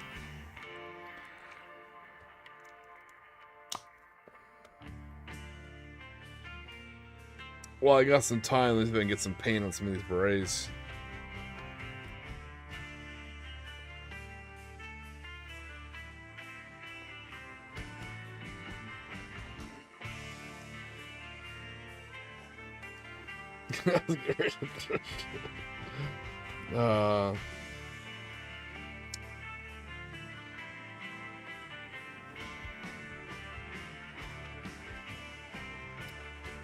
Well,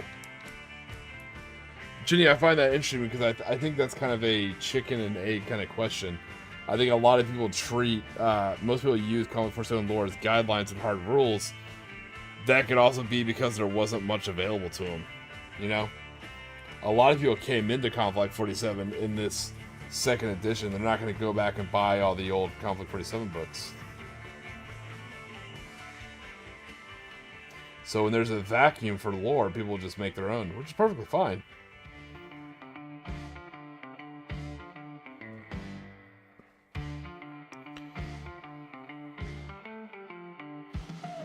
You do have to be first at home with the garbage plate. Now I have to know what a garbage plate is.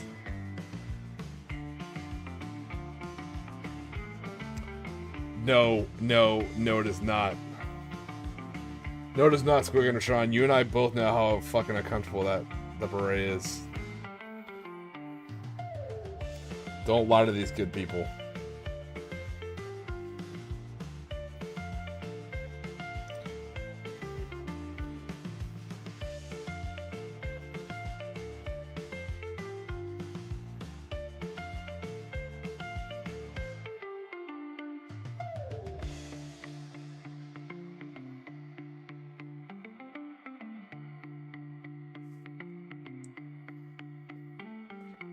I prefer a smoking hat. Discomfort breathe character. My god.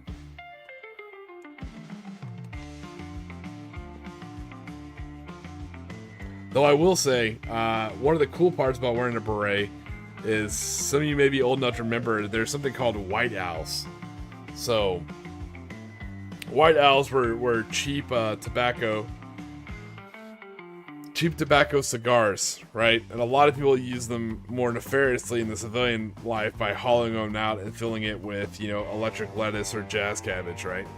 But on a military base, they were just cheap cigars you could have, and more importantly, they came in these, like, I don't want to call it crush-proof tube, because it's absolutely not, but they came in these, like, plastic tubes. So they were cool. They could fit, like, you have, like, certain pockets in a uniform for, like, pins and shit like that, but those could fit in there.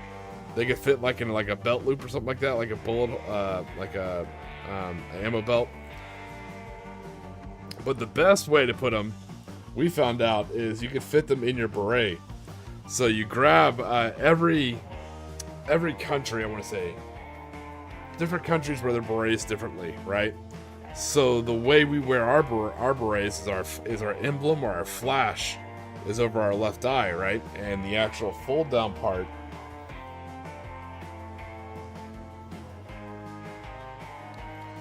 the part that comes down is going to be over your right eye. So a lot of us do is we take our we take our white owls in the little case and we put those in the beret on the kind of like the droopy part. And so you put it over your left eye and you kind of like cinch it down real tight on your head. And in your little floppy area was actually a cigar, and it kind of kept it down too. So even in the wind, it wouldn't flap around and get fucked up. Yeah. When we were broke young airmen, you know, with barely pennies to rub between us, we lived off white owls, man. Later, you can afford actual cigars, you know, but especially, oh man, you can get flavored ones. Oh yeah, those are good times.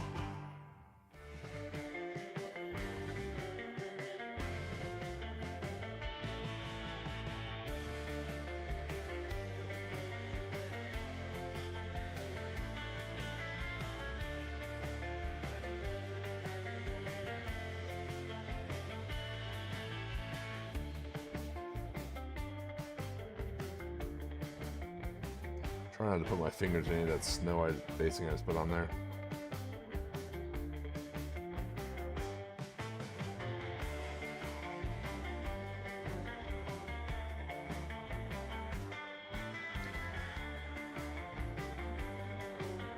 Arby's sandwich in the theater in my top hat. That's a story. See, I wish I had cool stories. That is an epic story, Grim Tim Tim.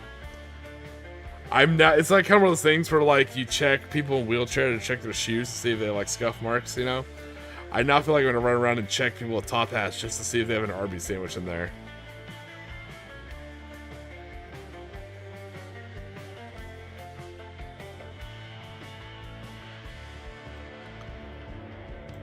I know you say you're. Oh, I know you're saying you're. Space Wolves are taking a long time, but they look so damn good, Matthew. I really, really like them. They look awesome. Probably it's a very unusual color scheme, so I like it. I really like what you're doing with the wolves, like with the armor on top of them. I'm getting kind of almost like Aztec, you don't call them lizardmen, what do you call them? Seraphim. I'm getting kind of Seraphim vibes. I really, really like it. Oh god, don't put that idea in my head. I don't need another army. Now I'm thinking about what if I did like Space Wolves, but like it was all just like dinosaur lizard theme instead. Oh Jesus. I can hear my wallet screaming in protest, like, don't you fucking do it. You have enough armies. As I have a pile of unbuilt, like, Fallout models in the corner, like, build us! Build us!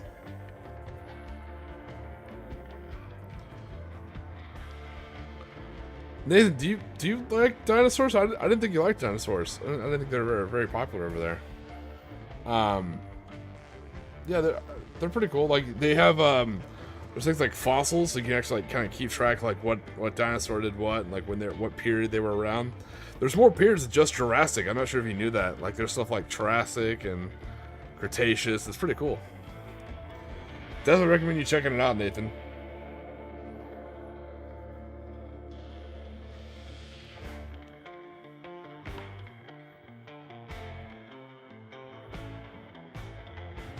That's just my nightly trolling of Nathan. Actually, in my pit of doom that you can't see underneath the camera, I actually have a. Start throwing back blood pressure medication because of shit like you. I have a Lizardman. Such a cool model. I bought this one day just because I thought the model looked awesome. It was interesting to build, but I absolutely loved it.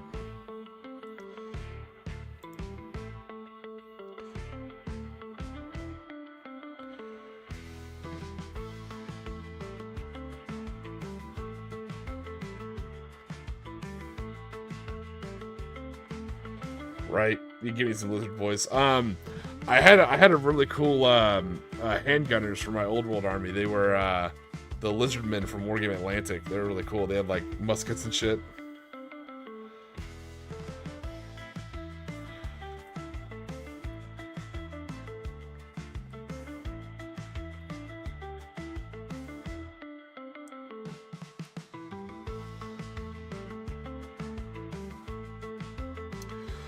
But yeah, thanks a lot, Matthew. That now goes on my lifelong list of armies to build. Is a Aztec-themed Lizardman style Space Wolf army.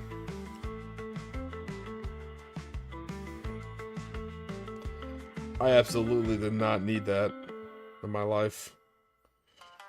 I blame you and solely you, Matthew.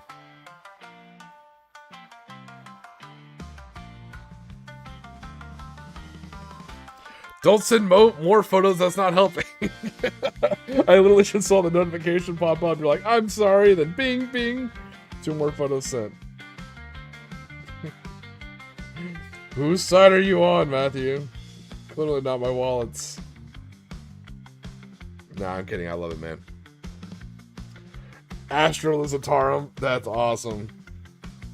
And actually, the space lizards from One Page Rule, like their whole range, a lot of those would absolutely make for really cool fucking models. Oh, damn it. I hope not. No. I have my orcs at 2,000. Not painted, but they're built at 2,000. I have my Imperial Japanese that I took a 2,500 point list, and I'm telling you, that was probably only half my models. That's a problem. So I think I'm up to about 5K Imperial Japanese painted too. That's not a good thing. I want a resistance army for bolt action. This is just a little localized skirmish force. I don't really count this. But I am working on my Gene Stealer Cold Army. That's why I was happy to see Bob the Gene Stealer pop up. So I'm working on my Gene Stealer Army now, and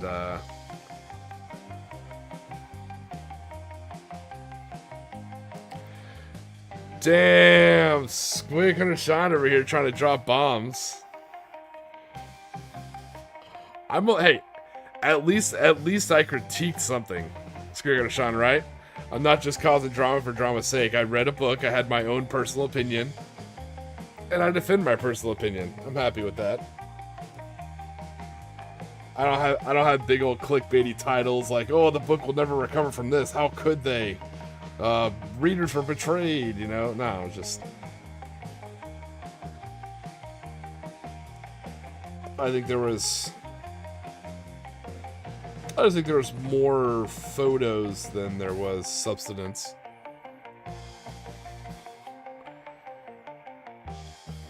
Yeah, no, Matthew, that's what I've been thinking. That's why I thought it'd be really cool if the Imperial Japanese, if their like mutant unit was like these lizard men, like Komodo dragon kind of stuff. So they're resilient to disease, they can stomp through swamps, swim, do all sorts of cool stuff.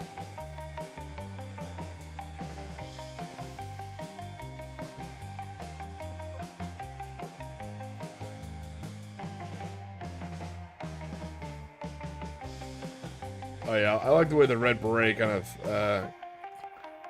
bounced with us. So, hey, Cosmic, what's going on, buddy? I was talking about you earlier in the stream about how you convinced me to go to Adepticon next year. I'll definitely be there.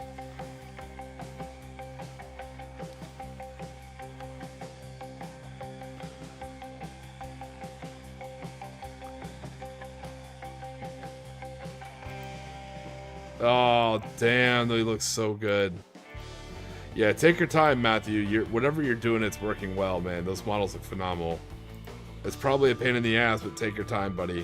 What you're doing works. Whatever magic you got going on, man, it's there. It looks good.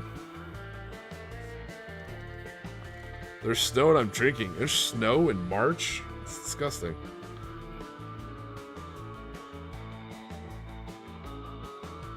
Okay, what are we asking Cosmic, Squig?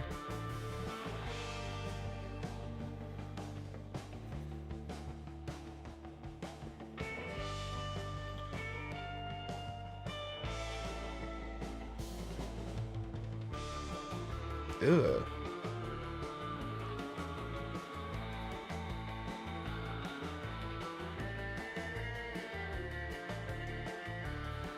I don't know why you people live in such high snow places. Yeah, no. Keep your cold weather. The last thing I want is an iguana falling down on me as I'm walking on the sidewalk.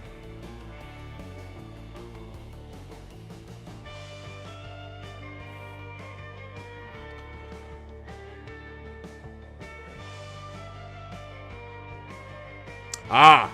That's what you're gonna ask him. Well, to be fair, Squigger Sean, either more lore or unit information or more pics and art. Remember, it's a 3-part, not just a 2-part.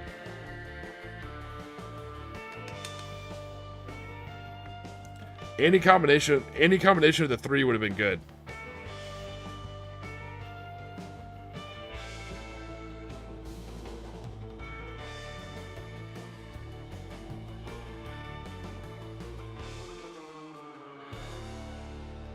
Squigger Sean was making, I think, fair and valid critiques of my critique of the Konflikt 47 2nd Edition rulebook.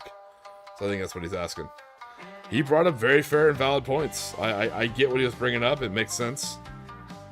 I disagree with some of it, but some other parts of it I do agree with.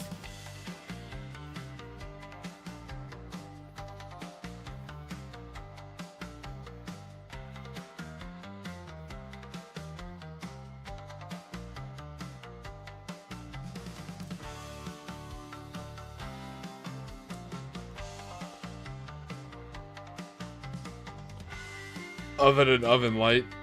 Yeah, we have a warm season in Florida and we have a wet season in Florida. And wet sometimes can get cold.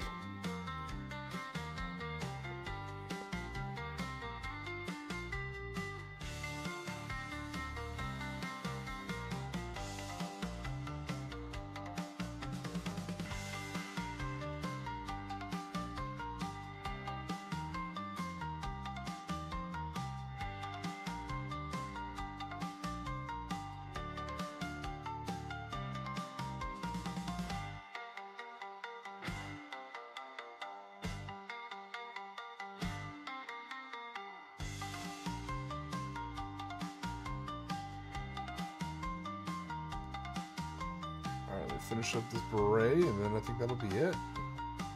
We got all the basing done. I'm pretty happy about that. Nice.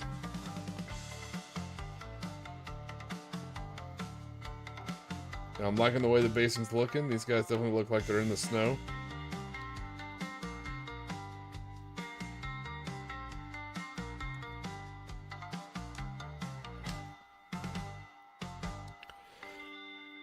Clean my brushes and put away my pot paints, which I know Squigger Sean's a big fan of. He told me in a private message that paint pots are the actual way to go, and that wet palette is just a fad. Kidding. Just kidding, by the way.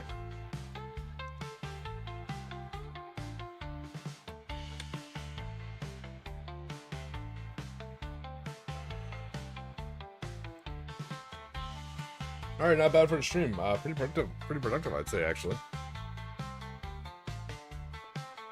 I spilled my oil again.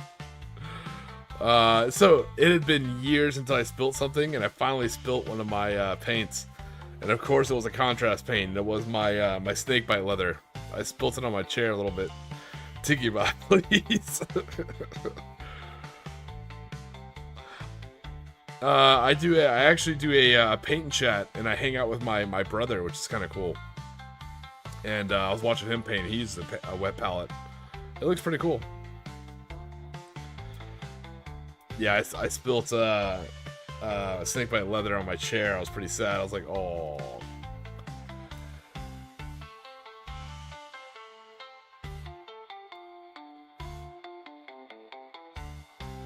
Oof, coughing, that's bad. That's pretty bad. But hopefully it didn't ruin anything.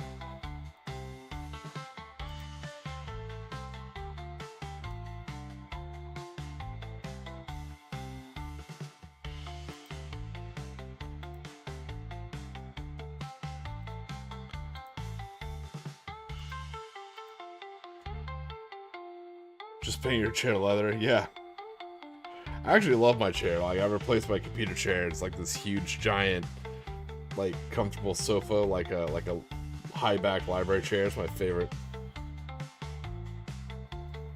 All right, well, hey, not a bad stream. Like I said, I had my rum, I had my Coke, I finished a long day at work.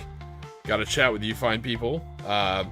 We actually had a good discussion. There was some back and forth, which I always appreciate. You guys know I don't drama farm. I don't cause beef for unnecessary reasons. But, you know, I have my opinions and my views, and you guys have your opinions and views, and I'm not unmovable. I think when you listen to what someone says, they can bring up good points. That's fair. But I definitely enjoyed the conversation about the rulebook. Shout out to Squigger, Sean, and RK. You guys brought up good points, and I appreciate that. And I'm glad I got all this basing done. Like I said, we were able to put down another coat of white paint, and then actually, I showed you guys how I use the AKA terrain snow. I don't know if that's the correct way to use it, but I like the result. It actually works out for me. Purple on my chair and it disappeared. Well, we told Nathan, you know, we told him more about dinosaurs. That's kind of cool. Maybe he'll be interested in kind of look them up. But for you guys who are headed off to work, I hope you have a tremendously great day at work. I hope no one bothers you in the break room. I was one of those things where you actually able to sit there and relax in between work calls or work trips or whatever it is your job entails. For those guys going to sleep, I hope you actually get deep, full, REM-full sleep. I hope you wake up to actual nature sounds. You know how you like wake up right before sun comes to the window and hits you? Or you wake up kind of before your alarm? I hope it's one of those sleeps. I hope you get the sleep you need, but you still wake up before your alarm. And as always, I hope you guys stay safe, stay hydrated, don't forget to relax today, because you're on Tiki time.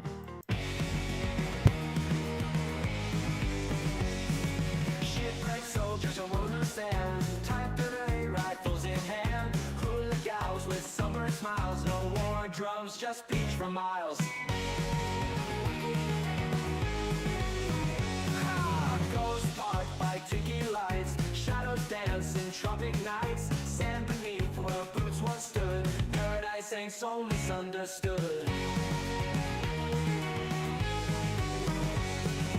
Lost in waves and hula tunes, tiki drinks and months of moons, forgot the fight in distant lands, just surf and play with tired hands.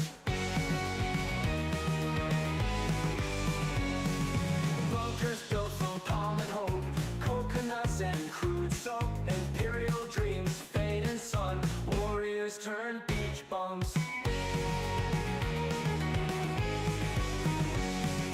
Shine to ocean gods we raise, praying for forgotten days, sake in the campfire glow, life's a surfboard ebb and flow. Lost in waves and hula tunes, tiki drinks and months of moons, forgot the fight in distant lands, just surf and play with tired hands.